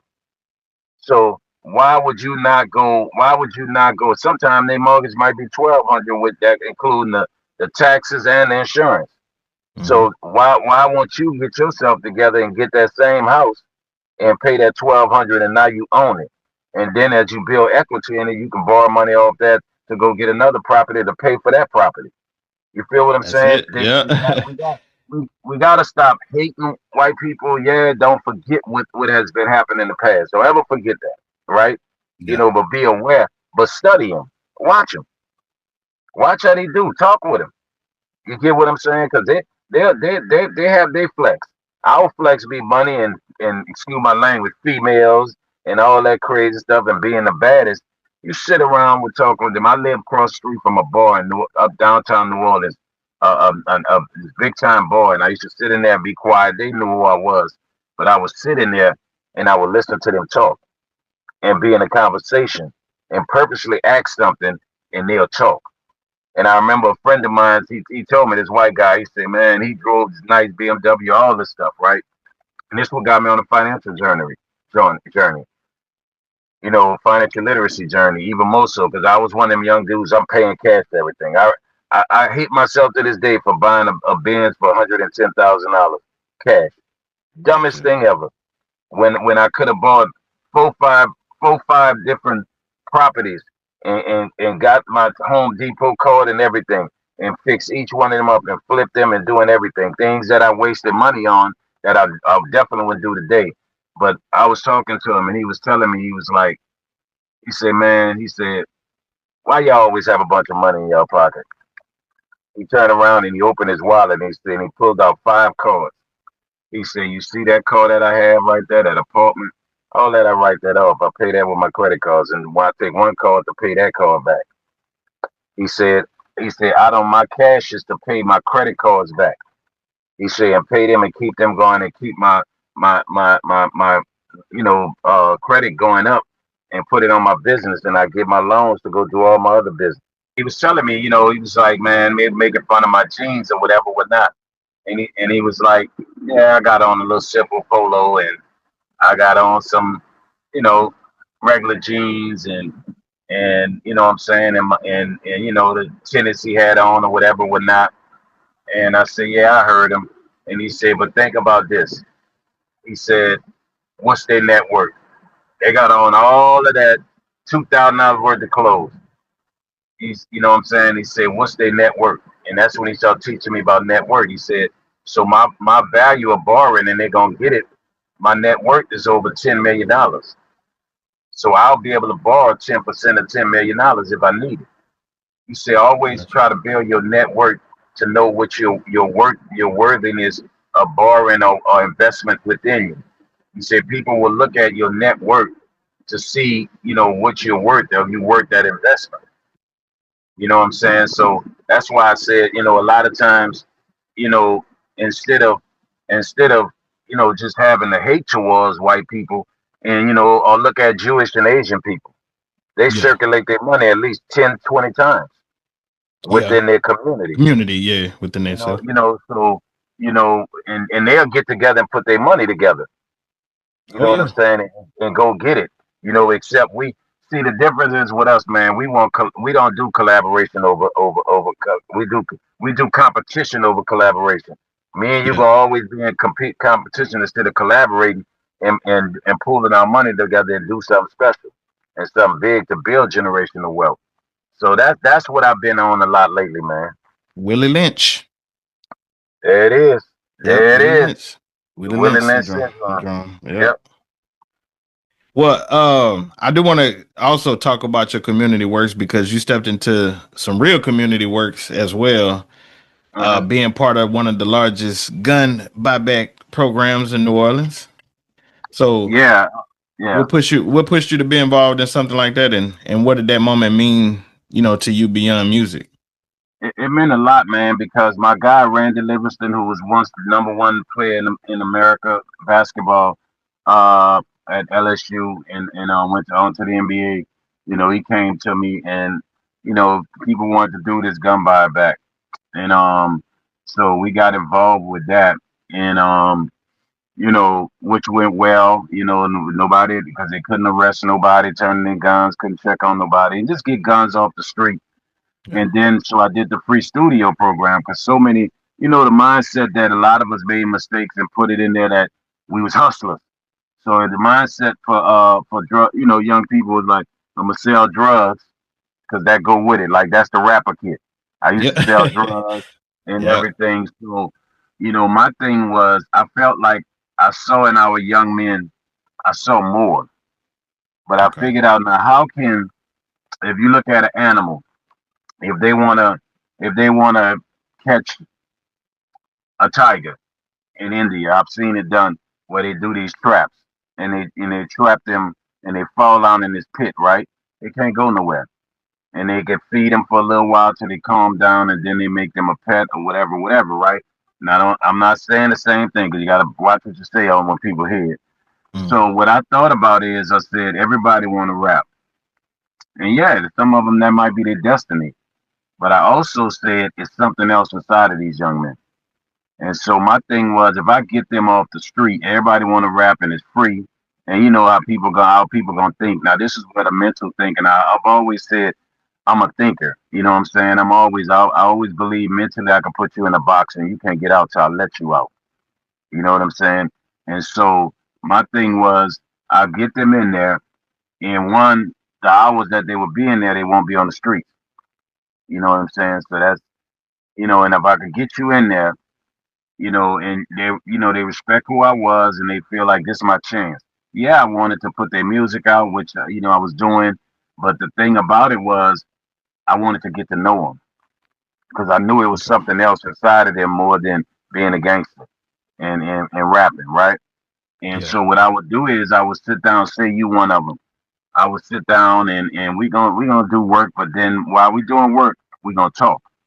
And what I'm gonna find out, man, yeah, man, I want to do, yeah, I know how to, talk to people, man. I always want to be on the news. Well, I say my thing would have been to you, why don't you do a podcast? And then now it's like, man, I don't know about all that. I'm like, but that's what you want to do. And then I would test them like, okay, let's do a video, man, letting them know what's going on in the hood or something like that, right? I'm just using you as an example of what my Hmm. mindset was. And then I find out, like, hey, you pretty good. You know what I'm saying, bro? Pretty good. Now what I'm gonna do is, you know, you can go take a class of journalism, Yeah. and that's gonna better you and get you there. Now guess what I just did? Not only is he coming to the studio and not being in the streets, he going to school now because I done showed him how much money you can make as a journalist, and you're gonna get your little fame out of it. So with a lot of dudes, I would come in there, man, and I remember, my proudest thing with a few of them was, I had one that he got mad because I used to hold him accountable. I used to say, "You gonna open the studio before I get here? I get here at 9 o'clock. The studio should be open. All the equipment turned on. It better be clean. Sweep in here. If y'all didn't sweep the night before, make sure I don't come in here like that. And you be here when I come here at 9 o'clock. You better be, all that needs to be done. Or if you got time at 10 o'clock, it's your time to come. I don't want you here at 10 o'clock. I want you at 9:45. No later than nine Yeah, forty-five. man. Yeah, teaching them if they're going to get a job, to be on time.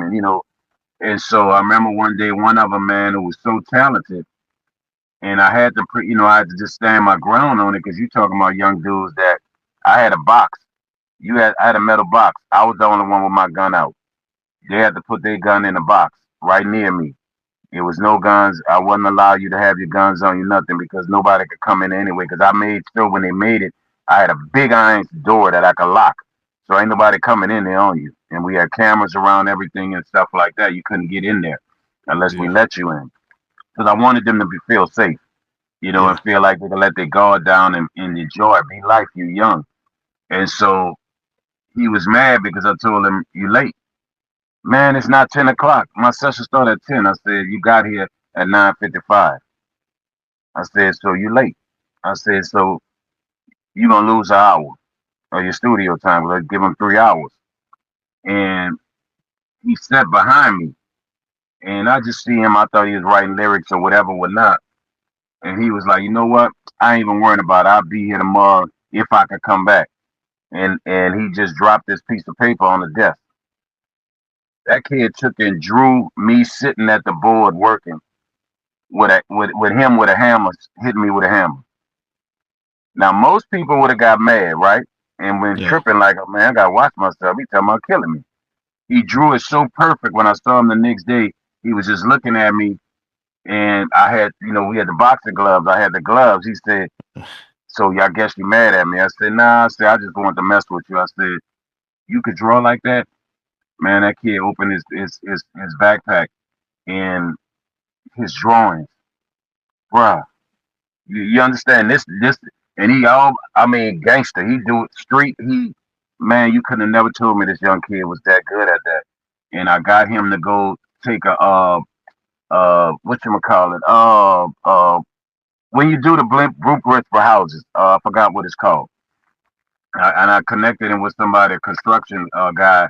And man, this kid lives in Atlanta, man, and he works for a construction company doing blueprints, man. Him Doing and his family. blueprints. Yeah, Damn. man. See. So, and I had another one that could cook, and we sat down and we laughed and talked. And I was like, "Man, you can't cook."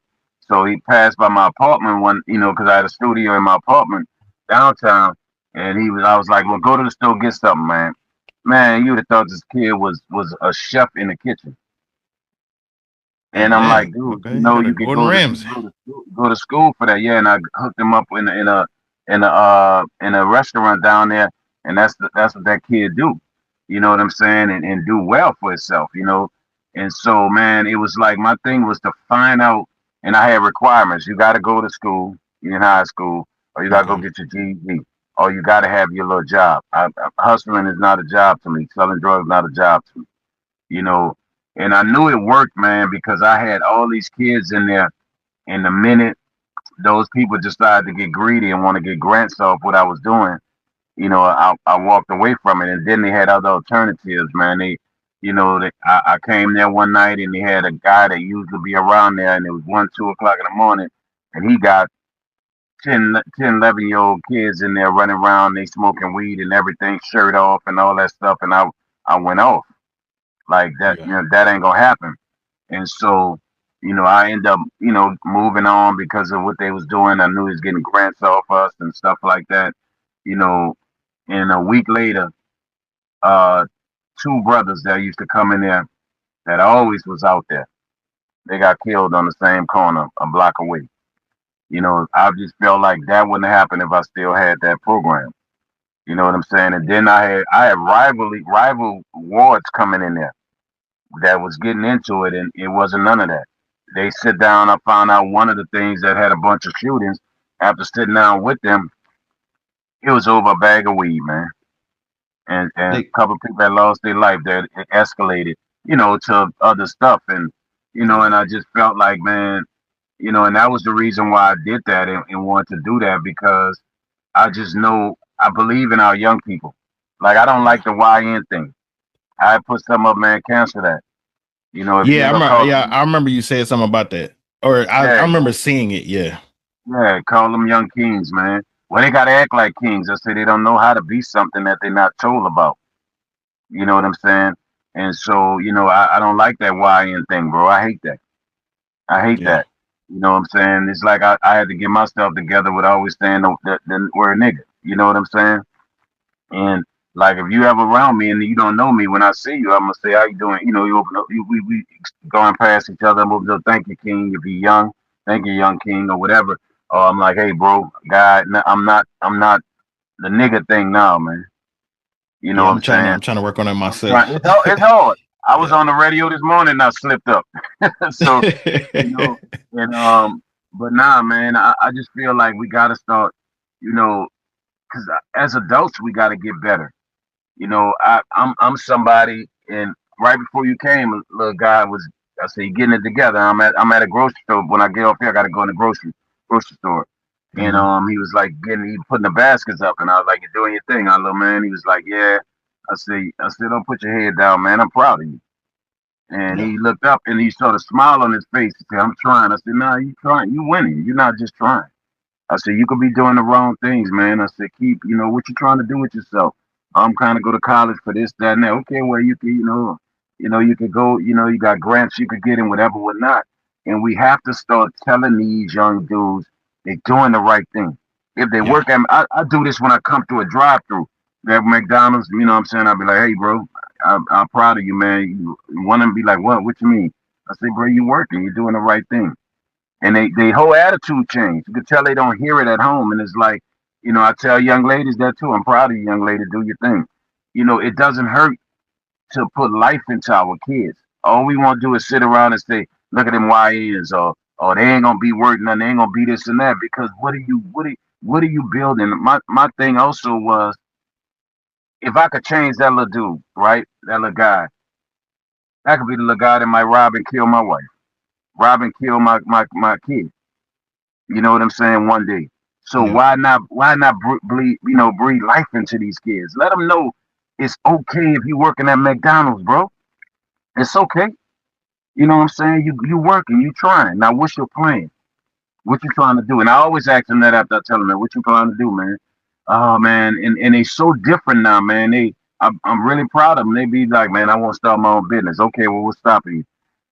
Trying to figure it out. I said, "Okay, you be on social media, yeah. Spend a lot of time, yeah." I said, "Go to YouTube and look up starting a business and learn. Go learn how to get your LLC. Learn how to open your business bank account. You can promote yourself on here and promote crazy videos. You can promote your business.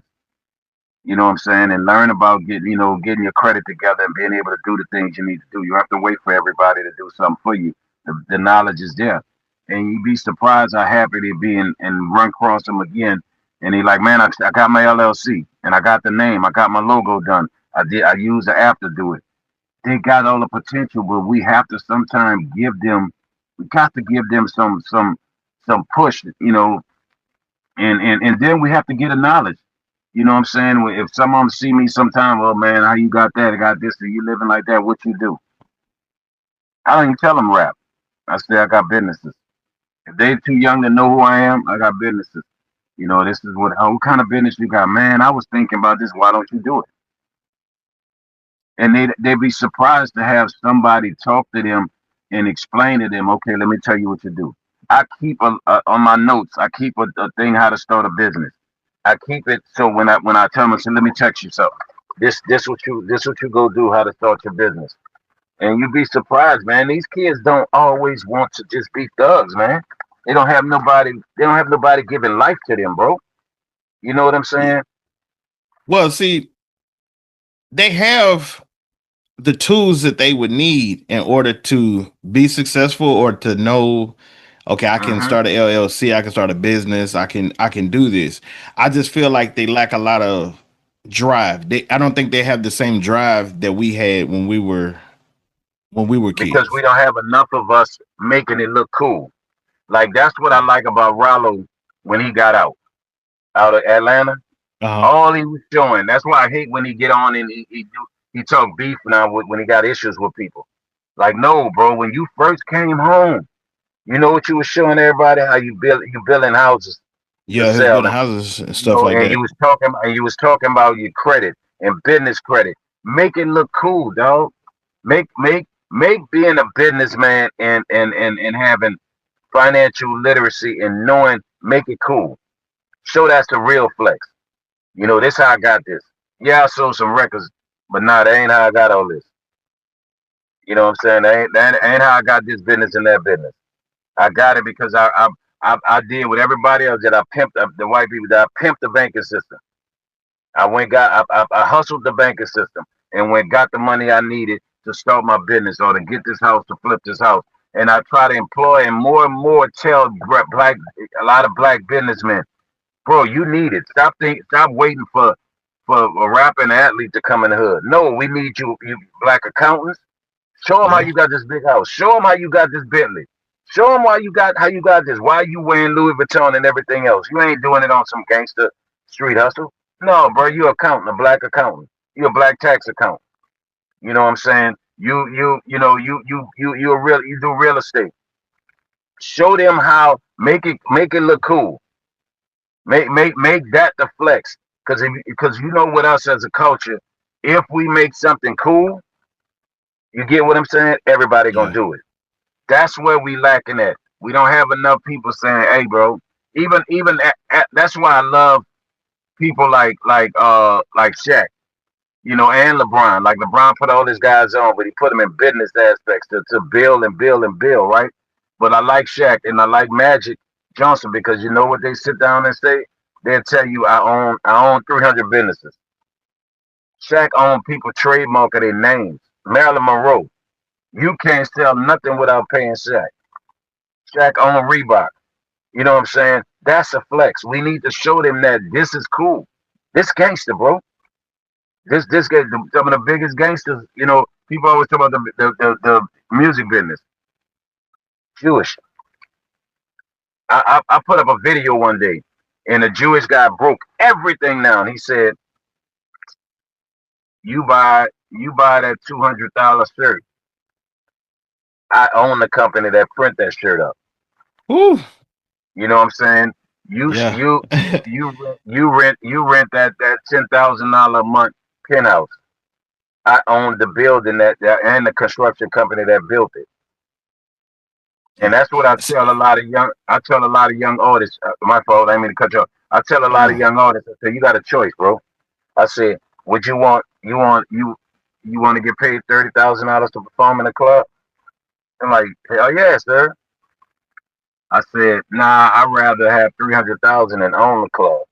See, because I could pay you that 30,000, and guess what I'm gonna make that night? 300,000 off you. So you got a choice. You want to get paid 30,000, or you want to own the club, or you want to be the one to pay somebody 30 to make 300.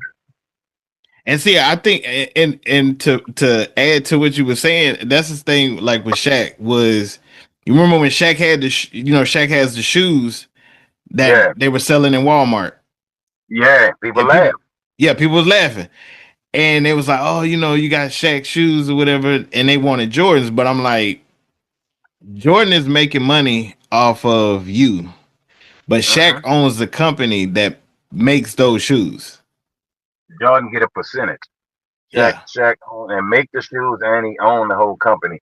And it's another thing too. See, that's another thing, teaching our young people about necessity businesses, right? And I'm gonna ask you a question, so everybody can see this on the interview. Okay. Why is Uber so big? I personally feel. Include Uber Eats and everything. I just think we've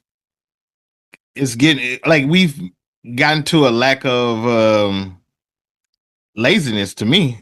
So Man, I'm gonna tell you something. You destined to make millions. You the only person ever, and I've asked that question to big people, to all types of people. America is lazy. yeah. Uber is a necessity business, and that's what I tell young people. But get a necessity business, and how I explained to them. I said, think about this. I said, COVID happened. You couldn't go in a restaurant, right? Couldn't really go in stores like talking about it, but you could here and there. This how lazy America is. People come home from working. They don't feel like going through a drive-through. They don't feel like cooking. They don't want to get out and go in the store. Lazy, right? So they're gonna pay a whole stranger that could be digging in their ears or whatever to get their food. Yeah. Lazy. Yeah. Okay. When you like, man, I don't want to pay for parking. You know what I'm saying? And and I don't want to drive my car down there. Now you're gonna pay somebody else to drop you off. Necessity businesses. You know what I'm saying? Yeah. In America, you right. You the only person got it, bro. Laziness. America is lazy. So why not make money off them? Why not find a business that people need? Like forgot to mention, I have another business called On Call Services for You, a personal concierge. And I always say that word wrong, but people always love with rappers and athletes. They got assistants. Well, I have a business that is starting to thrive and do well. Where I got my son in Houston. He's in Houston doing it, and I do it personally myself. You know what I'm saying? Where you might call me, I'll bring your car to go get service. You ain't got to do it. They lazy. People lazy. They'll pay me to do it, bring their car back, get their car washed. I bring it to a car wash. It's in a fee. I ain't got to wash it. You know what I'm saying? Help somebody else. I've even brought up a kid's, a lady's son computer all the way across town, $75. He left it from at home. You know what I'm saying? I go and pick up different things or whatever, whatnot. Business documents and all types of stuff, man. It's called On Call Services for You. And I got after the dog, our dog, Sugar Courier Services. We do all types of do all your runs and your errands. You feel what I'm saying? Even get to the point that if you need me to drop your kid off somewhere, same, we do it. Because people tend to be lazy. They'll rather pay. I don't feel like going to drop my car off to go get an oil change. Okay, I'm gonna charge you this to go drop it off, and if you want it washed, we're gonna add that price and we're gonna bring it back. And I'm gonna lease. I'm gonna lease it out and let somebody else wash it, or bring it through the car wash for $10. But I'm gonna charge you 25 to 30 for adding the car wash to it. I'm not gonna do it. The car wash gonna do it, and I'm gonna bring your car back. You know what I'm saying? If you want it filled up or whatever, we're gonna add that part of the service too. You know what I'm saying? Basically, you're gonna rent me for an hour for $150 to do all these different things. Now, within that hour, I might have 4 clients. That's $600, and all I did was drive. See, I think people had a misconception of how to use those services. Like if you had your own business, or if you were had a career, or you were in a position where your time was not there, Yeah, and you needed to use the services for that, that would be one thing. But if you just using the services because you just like, I don't feel like it, yeah, then I feel like you're being lazy at that point. It's the same reason yeah. why people when they 70%. go to the grocery store or go to the store, and instead of them parking out, like if you go to Walmart, instead of people parking out and then actually walking to the damn store, Like I'm way out now, and I use it as exercise. I'm out there, and I know I need to lose some damn weight. So I walk.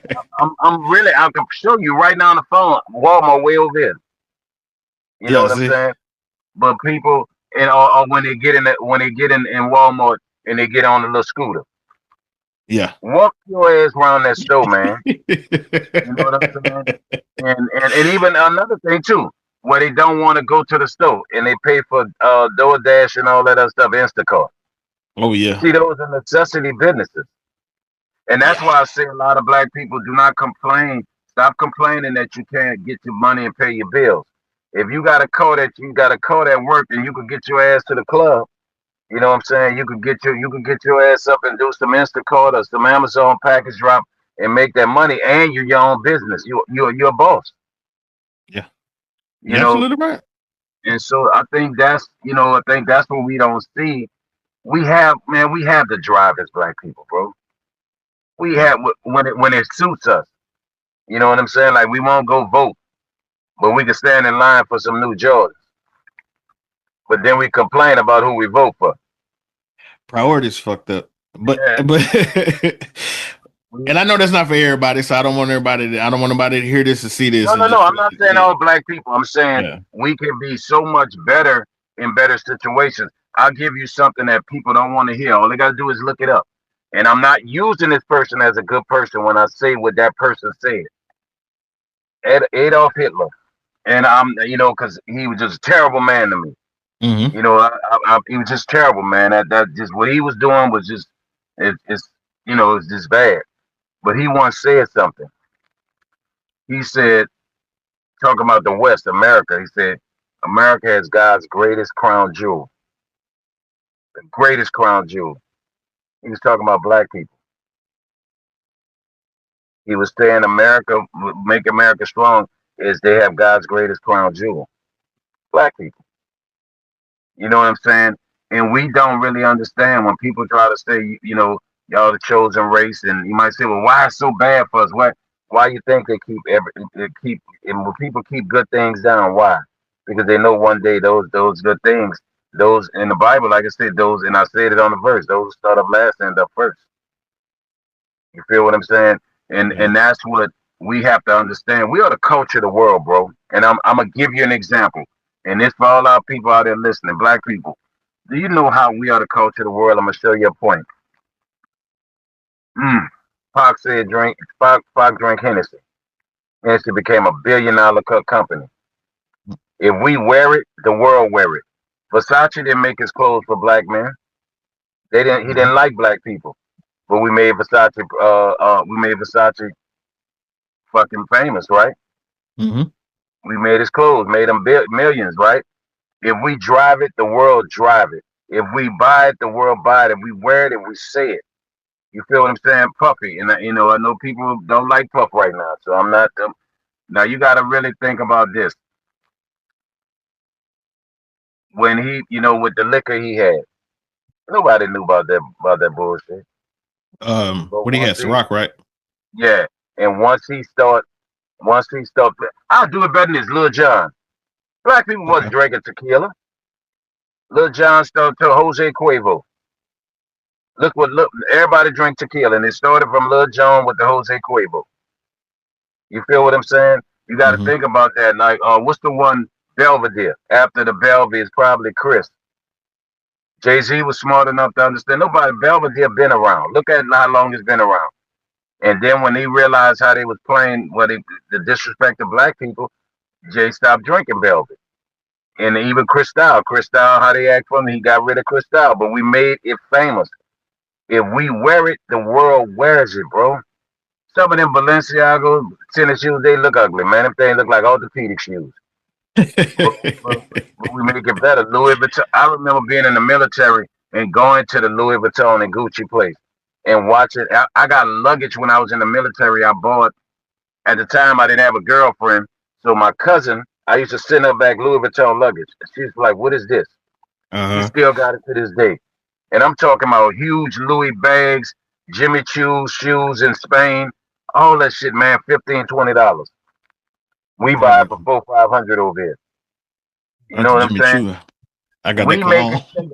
Yep, I do too. So think about this. We are the culture of the world, bro. Yeah. Okay, Cash Money, perfect example. Yeah, people was wearing jewelry, right? They took it to a whole nother level. Think about what all the jewelers and the diamond makers and what they did once Cash Money did bling bling. Think about Rolls Royces were only selling 3,000 Rolls Royces in the United States. Go look it up. When Cash Money came out with the cars and the stunt in the blue Rolls Royces, Rolls Royce sells so many cars. Rappers buy Ferraris. Why did all that went up? They make cars, the fitters, and if you think I'm lying, go look up this. Now look at this. When you go get a SUV, you get what? You got wood grain in the dash, right? You got Yeah. a TV basically sitting in the middle, right? And it come on 23s, 24s, 25s, 28s, right? Who said that in the song? I got a Hummer sitting on 32s, wood grain TVs in the dash. Cash Money. Yeah. We don't own a car manufacturer or a car dealership. But think about how much money was made by GMAC and all them by putting wood grain in the dash, sitting the car on 26s, 27s, and got TVs in the dash. Think about that. That song, that's what changed how they did it. We said it, we made it popular. You know, you got to really think about flying G4s and private flights. That was Cash Money. Yeah. Flying in helicopters, candy coated helicopters. People start buying G4s. People start Jay-Z talking about the private port, the clear port. People start buying that was a flex. Get a private plane, fly private. We did that. We was being done, but once we start talking about it, wearing it, doing it. Man, Cash Money had niggas that the best well dressed motherfuckers in the world wearing white tees.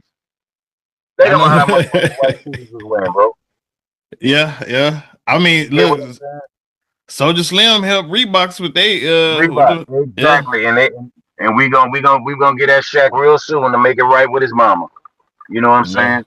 Nigga, let's be real. yeah, I remember was drinking E&J, man, when I was growing up. That's the brown that we was drinking. yeah, Then we start drinking Hennessy, man. yeah, that old Erky jerk. There it is. That easy Yeah, Jesus, that Uncle jerk. And then you got to think about, okay, when Jadem come along and they drinking Louis the 14th. Well, they ain't know nothing about that, man. Look at right now, buying 1942 the tequila. Lil Jon and I remember the Patriots and the Rams in the Super Bowl. Lil Jon and I made a bet who will win. The loser got to buy the other one a half a gallon of Jose Cuervo, and I won. you So he want had to buy me half a gallon, and I was so happy. But we started that, man. Black people wasn't drinking no damn tequila. yeah. If you ain't never traveled the world, you ain't never knew about no damn tequila till Lil Jon started talking about it. And look at tequila. Look at all of the sales went up. I'm pretty sure E40 probably boosted Seagram's gin Oh hell yeah! when he And said Snoop, bumpy face. yeah, Yeah, E40 and Snoop, gin and juice. yeah, You know what I'm saying? Yeah, E40 definitely. You feel yeah, what I'm saying? So you got to really sit down and think about what we do. Look at all these hot foods like hot Cheetos and all that. That's because our black kids eat all that stuff, and it goes. yeah, You know what I mean? We are the culture of the world, my bro. When we realize that, man, the power was just like that man said. Even though he was an evil man, the West got God's greatest Jews, the black people. yeah, That's why they always want to keep us down. Don't want us to be educated. They don't want us to understand the cheat code. You get one. That's why they don't want us to live in their neighborhoods. You know what I'm saying? They don't want that. They don't want us in the because they understand once they realize it. When they figure it out, it's gonna be a problem. When we all figure it out, it's gonna be a problem. But we yeah, are the culture of the world. I mean, look at here. Look at all these beauty supply stores, and we don't own none of them. But look all that. Who got we, everybody else wearing extensions and hair and all this stuff. BBLs, bro. Come on. yeah, Black women they born built like stallions. Yeah. Now you got white people going get BBLs, all types of stuff, getting calf muscles and everything to be built like us. Look at the fact a thick white girl, white dudes just call them pigs. And once black men start saying, "Man, she fine," you feel what I'm saying? Yeah. Now all of a sudden, white men will be with a thick white girl. You feel what I'm saying? See, again, that's us. What we do and how we move the needle. And if you look at white girls at one time, they was ashamed to have a butt, have some ass and whatever, whatnot, and having thick thighs and whatever. Shit, not no more, because they wanted to be Yeah. built like black women. Well, look at the reverse. Our black women getting skinny as all outdoors, and I can understand health and wealth, because Yeah. being having all that, I can understand that. But a lot of them go too far. Go look at a lot of black stars that's in Hollywood. How slim they are and how small they are won't be a size two waist. Where now, and that's like show your they even changed the name for white women. What do they call now? What it not be your BBWs? You know what I'm saying? And I forgot what it is. Where now they have it's BBW. So now they for thick beautiful white women that are beautiful that are models. Used to model used to be 0 to 2 waist. Now you have Mhm. full size models. Who is that after? And Black women. people don't know who Sandra Buckman or Bankman. I forgot her name the right way. You know what I'm saying? Who in England they used to have her in a cage to show off because she had a big behind. Oh yeah, yeah, yeah. I know you're talking I about. forgot her name. Sandra. You know what I'm saying? And just to show you how amazed they were by a black woman's body. You know what I'm saying? So I mean, if we do it, they do it. You get what I'm saying? We just have to learn, like, okay, go ahead and create your thing, man. You know what I'm saying?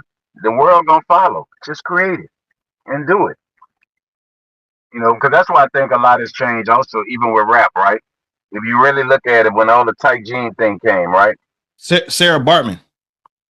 Sarah Baldwin, that's it. I was Yeah. saying Sean before, Yeah, but Sarah if Bartman. But you go look ahead. at how rap changed, right? Okay, and people can laugh with Snoop. And he said, "Man, look, when the chronic came, everybody stopped. They stopped doing crack. They started smoking weed." I ain't laughed. That's hey, that's possibility. You know what I'm saying? But Yeah. what I'm saying to you is, look at rap, right? Let me show you how we flip flop. Okay. White kids was trying to be like black kids, want to be wiggers, want to rap, right? Hmm. Look at the face. Look at it now. Our kids on pills. White people pop pills, Yeah. Percocets, and all that other stuff. Tight jeans. Don't get their hair cut. You know what I'm saying? They'll buy some $800 ugly Louis Vuitton shirt. Don't match their tennis shoes. Jeans. Don't get their hair cut. Black kids don't even get their hair cut like they used to. Every week we used to go to the barber. You know what I'm saying? Or somebody in the hood was cutting hair. And you look at rappers now, they walking around and they try to call it modeling. Be around here with some big old pants or a skirt on and all this other stuff. That was punk rockers. Rappers look like that now. Rappers wear all the tight stuff and crazy space boots, man, and all this other stuff.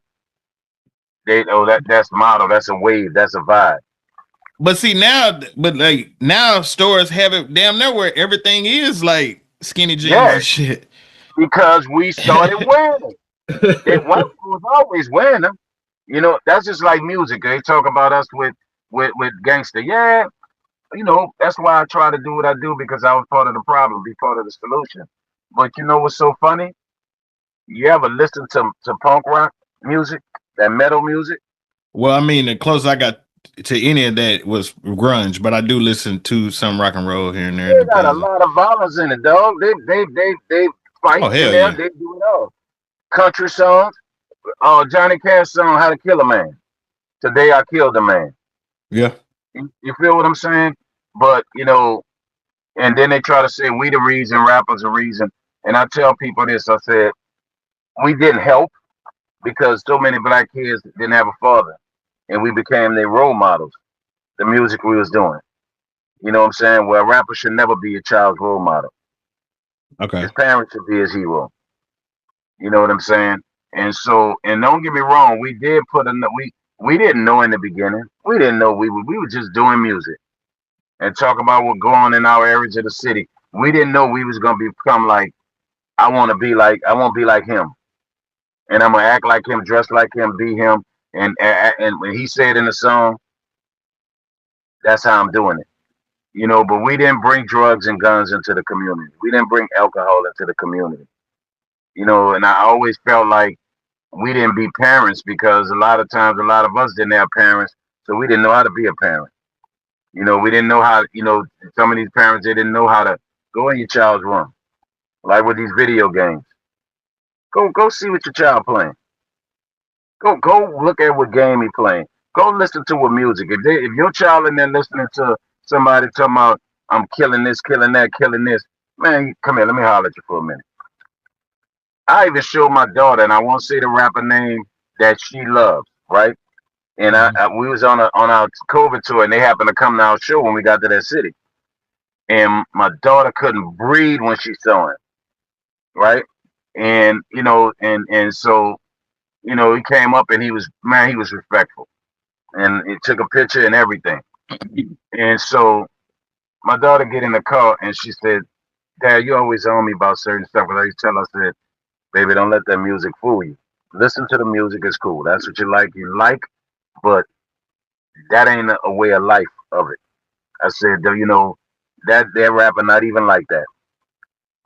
Dad, he hard. He hard. He gangster.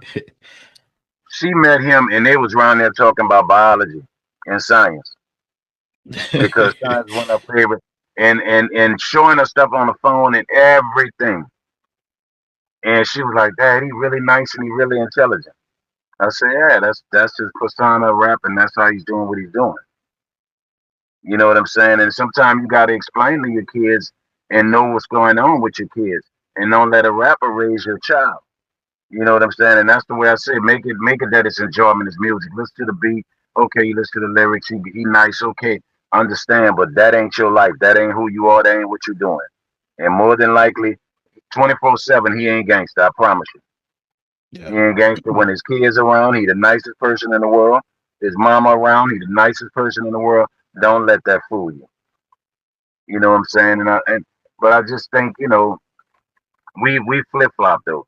Our young generation of rappers, they seem like they do white kid stuff, where white kids doing black kid stuff. I can see You know, that. think No, but about it. I appreciate the community works that you have done Yeah, and continuing to do. Like I do really appreciate that because it I does got to, show. bro. I got to, bro. I can't stand by, and I get it from my late mama, cause she was the type, man. I would come home, bro, and go by a house, Hmm. and there's a dude sitting on the steps one day, little dude, and it was like, "What you want, man?" I'm like, "Man, you might want to move off these steps." And the homie pulled his shirt up and had one of them on him. And I'm like, "You sure that's what you know what I'm saying, you want to do?" The door opened up. My mama was like, "Hey," it was like, "Granny D, you know him?" She said, "That's my son. That's Mr. Serv-On." "Oh, I'm sorry, man. I'm sorry." And he was like, "Man, we just don't let people sit on our steps." They was the worst in that neighborhood, but she fed him and she always was there for him. She would call me and say, "I need $1,000 for this." And I'm like, "Mama, for what?" This one I went to jail. And she's trying to get a lawyer and bail money. So I guess I got it from my mother where I just always want to help. Because she Gotcha. always used to say, you know, these young boys, they just need a little love. They need somebody to know, somebody care about them and love them and care about, and it take a while for them to trust you. But once they trust you, they're going to be all right. And I think that's why I do it. Yeah. That's why I'm like that, man, because I just feel like I'm not giving up on them. I'll tell people, man, Serv, you wasting your time. I'm like, man, I'm not giving up on them. I ain't giving up on them. Yeah, I I don't can't. think you're wasting your time because I mean, even if you're able to save one, And wanna teach too. yeah, Because I always ask when I help a young man and things, I say, you know what you owe me? I say, you get right. I need you to take somebody under your wing, or maybe two. You know what I'm saying? and just try to spread it, man. But a lot of people, black people, man, I'm sad to say something. They be thinking these kids are a waste. Like, man, they gone. They can't be helped. Cause my Yeah. new thing right now, I'm mad about all the fighting females. I'm tired of seeing them videos, bro. I'm tired of seeing grown women half dressed fighting, getting their clothes tore off on each other. I'm just like, it's more women fighting on now, you know, and I'll say it, and you make sure you can put it out there. I feel like, what's her name that started loving hip hop and all that? What is her name? I always forget her name. Oh God, I forget her name. She rich now.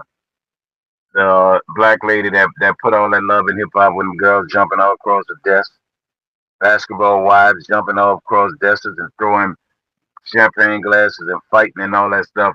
I feel like they talk about rap. That was more detrimental to our negatively to our young girls because they always watch Yeah. TV. What's up, damn that? Oh God damn it, man.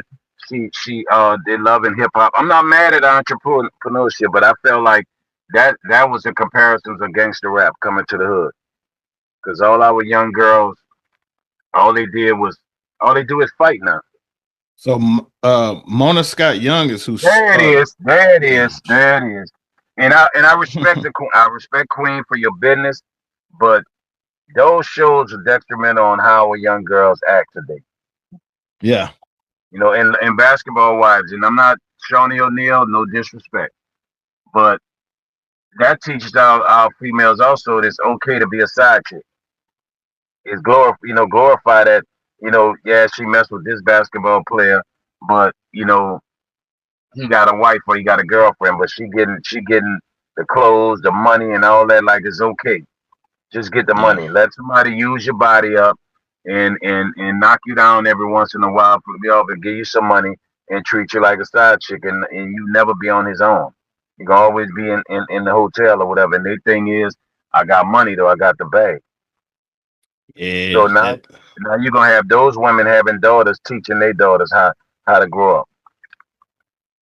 Yeah. So I we're not perfect. We got a lot to fix. But I just feel like right now I'm more concerned. We used to be concerned about our young men. I'm concerned about our young ladies. Yeah, I said hey, I'm concerned about both and shit because right Yeah, now, about both. because But no, I'm just saying like as far as no, like when you talk about the industry and music involved, it's like the rap is almost damn near prostitution for the women, yeah. like prostitution rap, and then I don't know, it's like some of the guys just don't have no damn hope. I'm gonna show you a point, right? Why I be so concerned even more so. When crack hit our neighborhoods, right? Mm-hmm. And dudes end up either going to jail, dying, or hooked on it, right? 85. You know what? You know who kept the family together? It was mainly grannies back then, wasn't it? But it was grannies. But then you had, say, the younger generation. You had black women, right? Okay. And so, and once that black man got himself together, that young black man got himself together, that's who held the family together because they were strong. I always believe a woman is God's gift to a man's desires and completion in life. They are strength. They the earth to me. And now I felt like they did everything. They put drugs, they hit us with drugs, alcohol, everything, even some music. They did everything to break us. But look how young men, they going to school.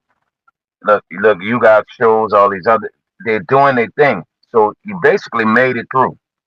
You know what I'm saying? But it was always the nurturing of a woman, a black woman. So my thing is, they did everything to beat us, and we still here to break us, right? As men. And a lot of times it's because that was that woman. That was that woman that was there. I feel like it might sound crazy. I feel like they didn't thought about something. If I get these females and break them, it's over. The village, we supposed to Yeah, protect the village, but who nurtures the village? the women. And Yeah, if you break them and you make them out there to be going to jail, on drugs, disrespecting themselves, then what the village got, it's over. So I yeah, think that's why you see so much more lean when you look at rap artists right now. Who are the biggest rap artists? Females. Yeah, right Look now how it's big. the yeah. Look how Right now big. it's the right now it's the females. Look, Lotto, as big as she is, and now she's performing pregnant with a whole stomach out.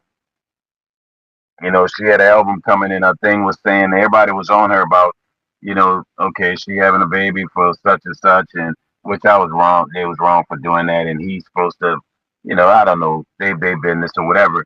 But I'm saying like the biggest artist is females. The Cardi Yeah, B's, the Sexy yeah, Reds. You know what I'm saying? They the biggest females, and let's be real, it's all sexual. So yeah, our little girls are watching who?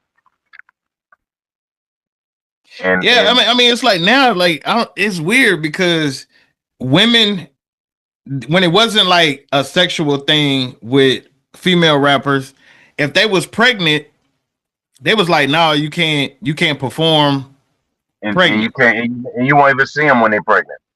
Yeah, look, They come out and say, yeah, I interviewed China White, and that was the situation. You know what? She was with Lil Jon. Was once she got pregnant, and I feel that's the lost her momentum in her career. Not lost it, because when she went off the scene and had a baby and was gone for a while. Well, yeah. I think lyrically she is a dog, my dog. Oh yeah, You know what I'm saying? And I yeah, think the industry missed one of the greatest because yeah, she was killing it with Lil Jon, and I think that took away. It was, you know what I'm saying? It is like she jumped off the scene. Now, if it was today's and she was pregnant, still working, still out there, still killing the mic and whatever, her career would be just sky high. You know what I'm saying? yeah, So, yeah. and yeah, That man, definitely killed the momentum. yeah. But if you look at it, man, female artists are the biggest right now. Look at Sexy Red took the industry by storm. Yeah, You know what I'm saying? And a lot of young girls, they followed that whole persona.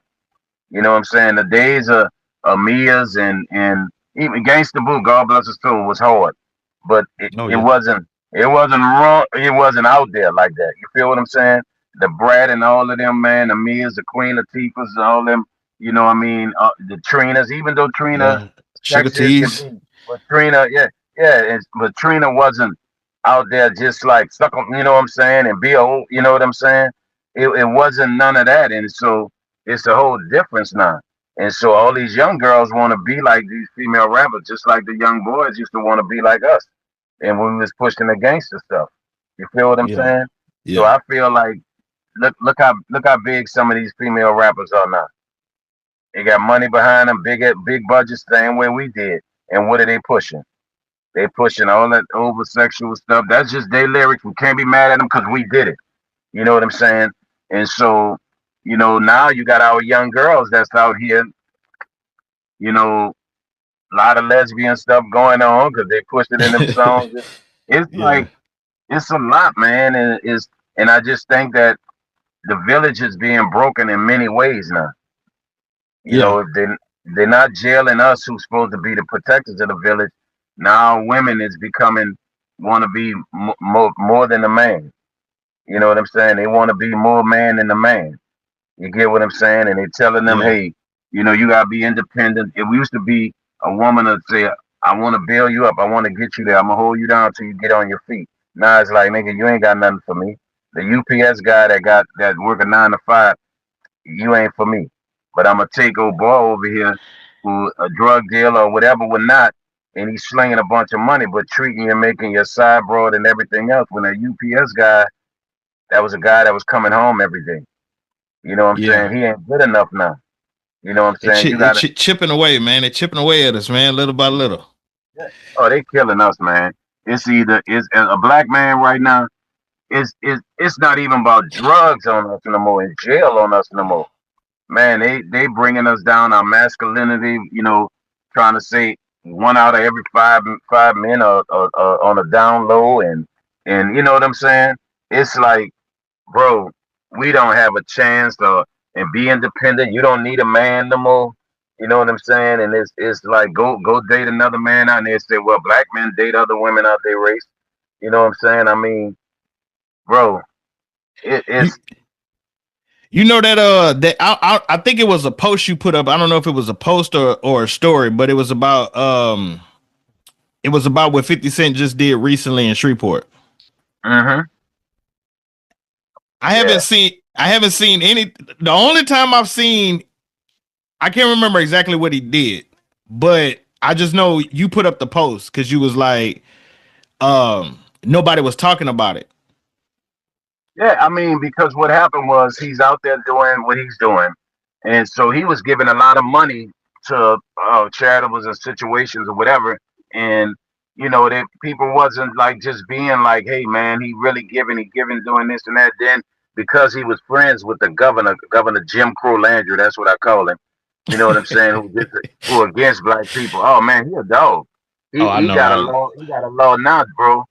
You go to jail in New Orleans, though. They doing fair time like you doing like the feds do. You got to serve 85%. Ain't no parole. Ain't no probation. Damn. He got that. He got that passed. You go to jail now, and then they're gonna try your 14-year-old or 15-year-old as an adult. So Yeah, Landry. so people were like, he friends with him, but I said, y'all gotta understand the cost of doing business. He's bringing a major business there, and so that's how white people do it all the time. That's why they give big contributions to presidents and whatever. And those presidents got earmarks. You know what I'm saying? They got to pay that back. They might say, I'm going to give you this $1 million for your campaign. And then it's time to pay the piper. Okay, I'm about to build this big old data center. You got to make sure that go through. You got to pay me back that. I got you in office. So a lot of times you have to grease their palms and deal with them. And it was a black councilman out there in Shreveport that really was going on record and going at him. And I'm like, let's be real. If you know Shreveport is, people can say New Orleans gangster. Shreveport is not nice. It's Crips, it's Blood. Shreveport is gangster, homie. Oh I yeah. mean, they got dead out there, man. And so, Yeah. I stayed up there. I stayed there before. This man bringing jobs in there. He bringing that out there, and it's like, why are we so hard on us but don't say nothing to the others? And that's why I was saying that. Like, people was like, yeah, he won't be friends with the governor. Man, stop it. You know what I'm saying? Let's be totally honest, man. Some of these companies we go spend money with, they owned by racists. Some of the clothes we wear owned by racists. You know what I'm saying? Some of the food we eat at certain places are owned by racists. So we dealing with them too. Everyday people. Yeah. So I mean, that's what cost of business when you're doing something that big. That's the governor of the state. You know what I'm saying? He playing the game with him. But why we never show the positive aspects of things? Because negativity sells. Negativity in social media. Let's think about it. Me and you I'm gonna show you a point. We was talking about financial literacy. I got a song coming out called Diamonds, right? Mm-hmm. And on this next album, and I said on the song, you know what I'm saying? If I'm talking about murder and drugs, you know what I'm saying? Y'all hear me. If I'm talking trade lines and LLCs, y'all don't hear me or see me. Because of everything we talked about, people be listening to that. Yeah, whatever. Now, when I get on there and talk about, anything that we might have talked about on some gangster stuff or some mess, Mm-hmm. I bet you the views be more. And that's what it is, dog. We positive. It's like my mama used to always tell me, it's easy to smile. She says, why make it easy? Why not make it easy to smile, but make it so easy to hate? When you should be making it easier to smile and harder to hate. Yeah. You feel what I'm saying? So that's why negativity, and I feel a lot of people don't have a lot of things going in their life, so they just sit around and they love mess. That's why social media is so big. They knew it would control us. They said it and control the masses. It's like they say rap was controlling the masses. Now social media do. It's the gift and the curse. So, and that's the thing with us as black people. I put a post where they showed a high school where the whole high school went to college. They all got college scholarships, over $2-3 million worth of scholarships. I mean, like more than that. Yeah. Nobody was posting that. Yeah, I did see that too. But if I post But guarantee when I post the other day when I was talking about Gucci and Pooh Shiesty? yeah, some people got mad at me when I said why y'all cheering this on. You know what I'm saying? Because Pooh Shiesty went to jail. Young man came home and came home with his cars, his houses, a bunch of money, more money to do music or whatever. Would not. Now he gonna end up going back. The other little guy, Big 30, now he gone. His career is gone. You know what I'm saying? And then y'all, y'all talking about Gucci and this, that, and that. The old Gucci, see, y'all want the old Gucci to come back. That man got a family and doing and everything else. Y'all want him to come back. And then if he get killed and go to jail, you'll say, man, he's stupid. You know how I go in the hood. Yeah, so you can't win for losing, goddammit. Yeah, you know how we do in the hood. It's always like, man, bro, why you did that, bro? That's stupid. Now you going to jail, bro. You lost it all, bro. You had it all. But when I wasn't doing that, y'all was saying I wasn't real. That keeping it real stuff. The only problems I ever had when I was rapping was keeping it real. I'm living away from New Orleans, and they like, man, you don't keep it real. You don't come down and holler at us. And every time I came and went around the hood, it'd be the same ones I grew up with, and I'm walking in there, man, buying the ball and doing this and that, and then it's gonna take one of them. I'm just sitting around, we laughing. Now we used to joke all the time, joke with the same person. Say, bro, man, fuck all that Serv-On shit, nigga. I know Corey, nigga. You know, don't play, nigga. Don't play what? Was I a bitch? Now I got a man up. When this nigga I grew up with, and I'm coming around y'all to show y'all, hey, bro, I appreciate y'all, man. Let's drink. Y'all need something, how y'all mama, whatever. And now it's like I got an issue with a nigga I grew up with. And then when I don't come around, they say I'm acting funny and I ain't keeping it real. And I'm a sellout. But if I come around, where most rappers lose their life at? In their hometown. There it is. There it is. Or in their hometown. But hey, I got it. Oh, I don't mean to change the subject on you. But I do have to ask you this question before I mess around and forget.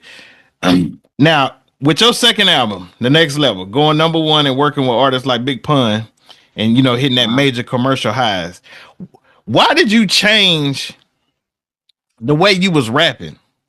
I've always wondered this because it seemed like you were louder on this one. That was the biggest mistake I ever made. And I always say that. What was it? What happened? I'm gonna tell you, man, when I decided to just, and I always say this, I was such a big Mystical fan. That's my bro, I grew up with him. And I just wanted to be, I felt being more aggressive like that, you know what I'm saying? And tongue twisting, because that's the way I learned how to rap. See, people never heard me before No Limit. I tongue twist. That's how I learned how to rap, like Bone Thugs. Okay. You know what I'm saying? Gotcha. And so I got away from that when I got on, when I was doing life insurance. And then something told me just, I don't know, man, go back to that. And it was always been my biggest regret. It's always, man. Gotcha. It's always been like, it was worst mistake of my life, even though it went #1 and people really loved that album. It's not even my favorite album that I've ever done. You know what I'm saying? Which one is your favorite album? No More Questions. You ever heard it? That's a newer one, isn't it? I had it. No, that was like, it was an album I did after I left Selecto with Q5 Riviera or whatever. And that was crazy because me and Fredro Starr also was on that label. And they gave me like $75,000 up front to do it, right? And it's crazy. We put the album out. I go to Cali because they're not answering my phone call. I'm like, my album out today, right? You know what I mean? And after a week, it charted, right? I go to LA to go to the label office. I'm like, I'm going in there. Man, get there, man. They had something on the man, it was just closed. It was empty. And me and Fredro Starr we was going out to the House of Blues. And you remember the rapper 40 Glock? Yeah, from Cali? Yeah, he used to be in the game. Me, him, that's who I was around hanging in. And then later on I saw him in his game situation, right?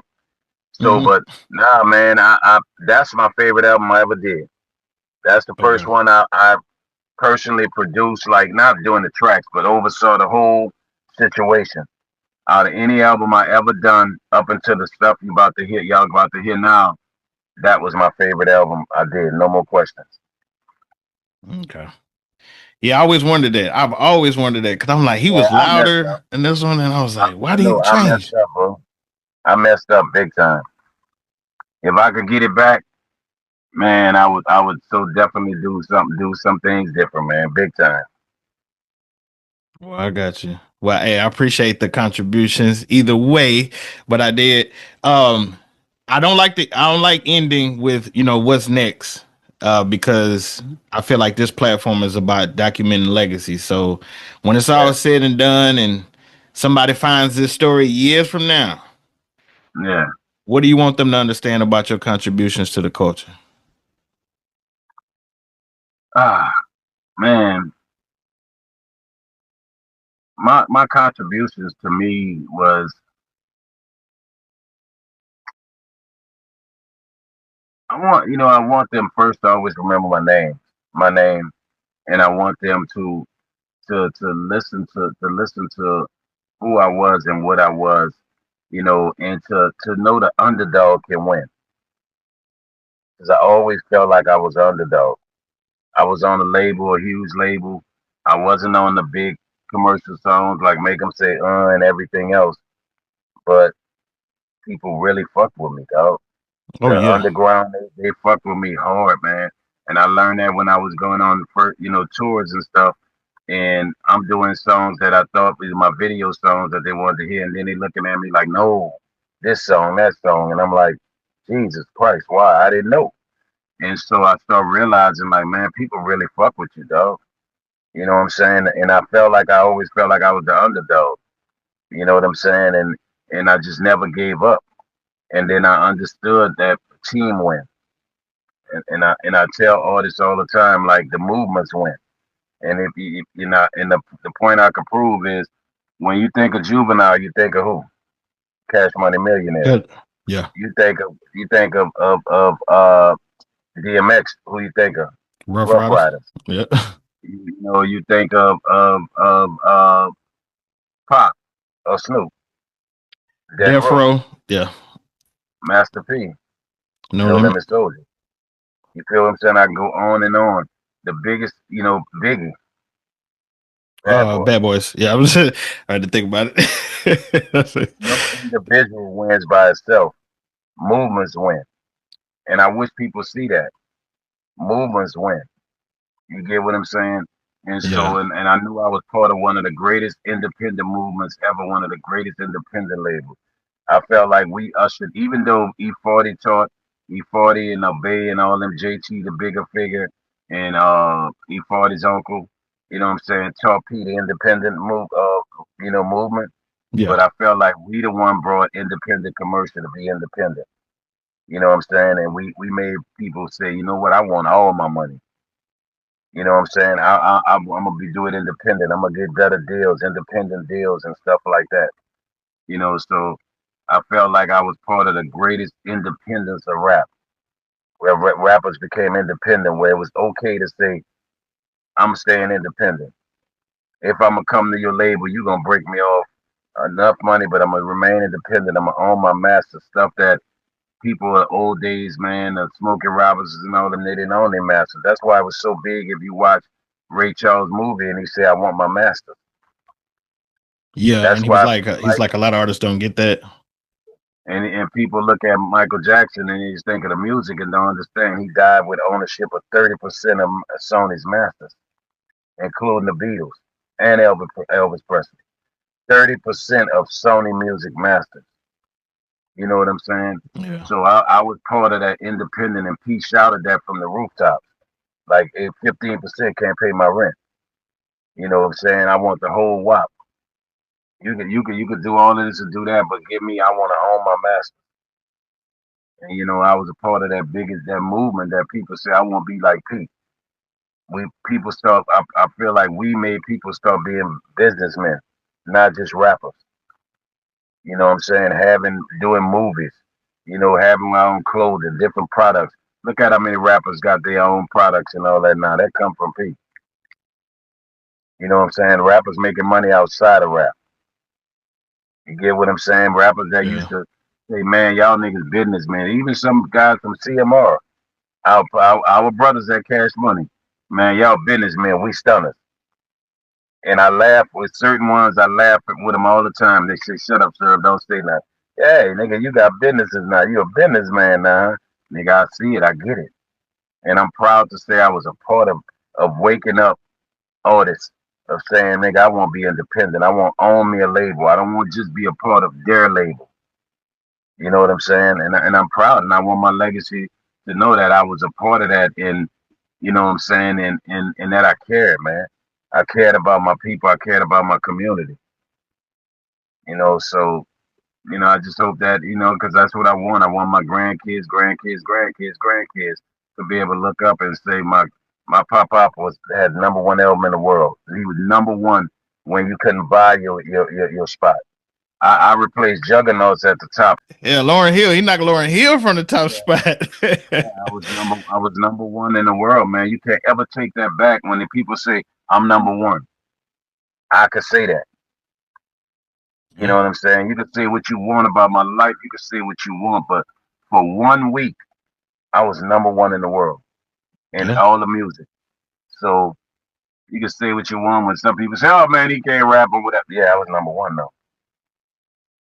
You know what I'm saying? I was #1 in the world. You know what I'm saying? And hell, Eminem knew my name. Scarface knew my name. LL knew my name. You know what I mean? Shoot, Prince knew my name. These people that I witnessed knowing my name, knew me by my name, that'll go down in history forever. So you can't take that away from me. Yeah. You know, people say, well, all the albums, no, not all the limited albums went #1. No. You know, no. So No. you can't take that from me, man. And my grandkids could always look up their pop and see, like, when they understand what #1 is, they pop up was #1. So that's gonna be, you know, and I want to know I help people, and I want my kids to see that. That's how I teach them. You can't help everybody, but you know what? God says, be there, give help, pass the blessings on. Yeah. And so that's what I want my legacy to be, man. Somebody that cares, somebody to help and love the fuck out of his people, bro. Ooh, I'm not a racist, bro. I'm not a racist. I don't. I judge people about Luther King said the content of a man's character, not the color of his skin. But I tell you what, though, if I'm wrong, I love my fucking people, bro. I love my black people to man. I wouldn't hesitate to die for somebody black, man. It's not a problem. I done seen everything. That's why I tell my kids, don't put me in no positions because your father done seen everything. You name the car, your father had it. The house had it. Around the world, saw it. You know what I'm saying? Drink it, did it, done it. Whatever you could fucking name. I done seen it all. So don't put me in that position. But I'll gladly do it. I gladly with a blink of an eye, I did mine. And then for my people right now, I just what older people say they would never see a black president.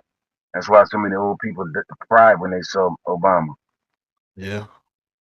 I want to be old and cry when I'm watching not just my kids, my young people be in business with their names on buildings. You know what I'm saying? I want them. I don't want them. The first thing they got to do is turn to drugs and crime. I want to sit back and cry and say, look at all these black businesses, man. Look. He not deciding to kill him. They deciding to talk it out. You know what I'm saying?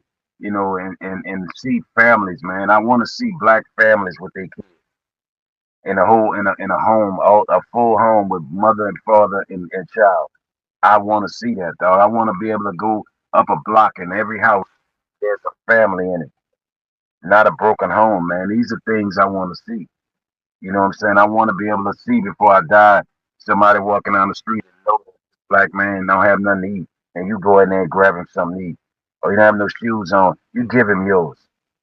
You know what I'm saying? And don't think twice. I want to see this before I die, bro.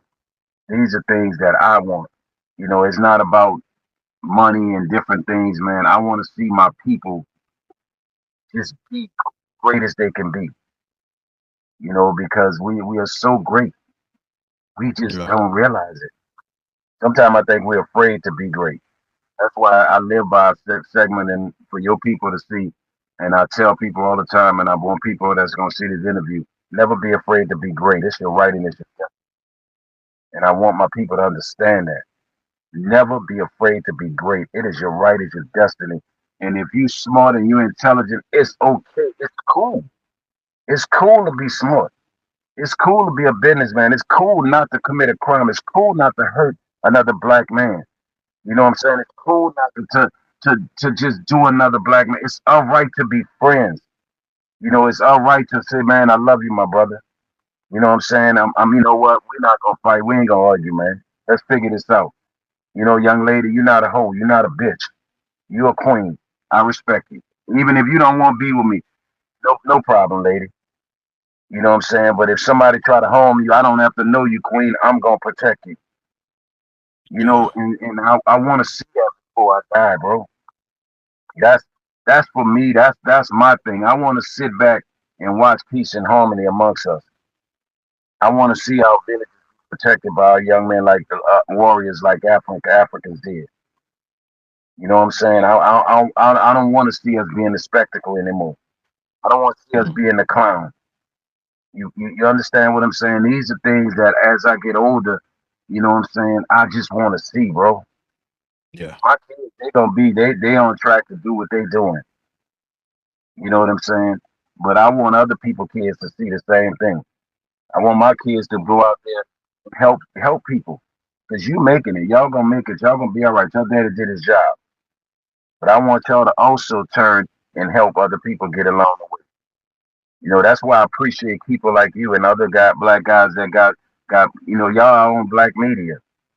Yeah. Do y'all job, do what y'all gotta do, but also put that message out there. Just like you asked me these questions and I answered them correctly like I'm glad I did. Do the same thing, man. Cause y'all the media now. Y'all our Yeah. own black media. CNN don't fuck with us unless we killing or murdering or fucking beating each other up or half naked. You get what Yeah. I'm saying? Y'all are our media, my bro. You know, so that's all I want to see, man. I want to see us learn conflict resolution. And, you know, your first thought don't need to be to kill another black man. Yeah. You know what I'm saying? Be a man. If y'all upset, put your hands up like a man. Fuck all them guns and all that other shit. We was warriors and soldiers and men first. Yeah. Go get them boxing gloves. Go get them, man. No Mhm. limit. We had it. I know that's what you said earlier. Yeah. Yeah, but you know, and that's the thing, though, bro. But yeah, but wait, what you about to say? I was just gonna say from Gutter Kane and Serving the Raw, man, I really want to give you your flowers, bro. Your music played a big part of my life growing up in the 90s. Um, a lot of stuff that you said on a lot of records, I was able to take those messages and actually apply them to my life. I appreciate that, man. And That's so all we want. I want to make sure that I'm keeping everything positive on this platform. And I want to make sure that people know the contributions that you've made to not only hip hop, but just the community works and the things that you have done, the business endeavors and stuff that you're putting out to help, young black males and females as well. And Yeah, so I do want you to know, if you don't know anything else, at least for sure for me, I appreciate everything that you've done.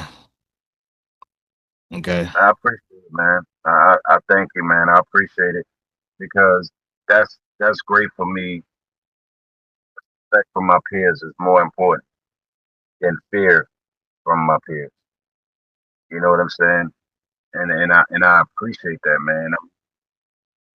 We have to learn. You know what I'm saying? It's like a lot of times we got homies we say we love, but you don't tell them you love them. Yeah. You know what I'm saying? Or we wait till they gone to give them their flowers and man, I miss you, bro. You was everything. Did you tell him that when he was alive? He might be still might. Yeah. And so I definitely appreciate that, man. And you keep doing what you're doing, man. Don't you? You build this platform as big as you can be, and promise me get it even bigger. Get your two young people or two, a male and a female, and put them under you. You know what I'm saying? Bring them up. I can make that promise. Not just expand your brand. Yeah, make that money while you're expanding it. You doing it the right way. Put two more out there so they could do it the right way. You know, we have to do that, man. Because guys like you, you done figured out the code. You done created you created your career. Your path is you create your path. Nobody creating it, bro. And so you got to teach that and pass that on to somebody else to teach them how to create what you created. You worked hard. Now you can show them that, man, you ain't got to sell drugs. You ain't got to rob nobody. I got. It's just hard work and knowledge. You know what I'm saying? And promise me you're going to put one or two of them under you. Oh, You know that's what a I'm saying? promise. That's a Create promise. something. Yeah, because if it, like I said, if it wasn't for Court has helped me be where I'm at right now as far as the positivity and knowing that I don't have to, chase that to do anything, and stuff like that, and make get any type of views off of people's pain. And that young man, well, grown man now, I'm so proud of him because when he came around us, Court was a real one. You talking about a gangster for real? You could look at him and see how he probably wouldn't make it. He wouldn't be alive in a year or two.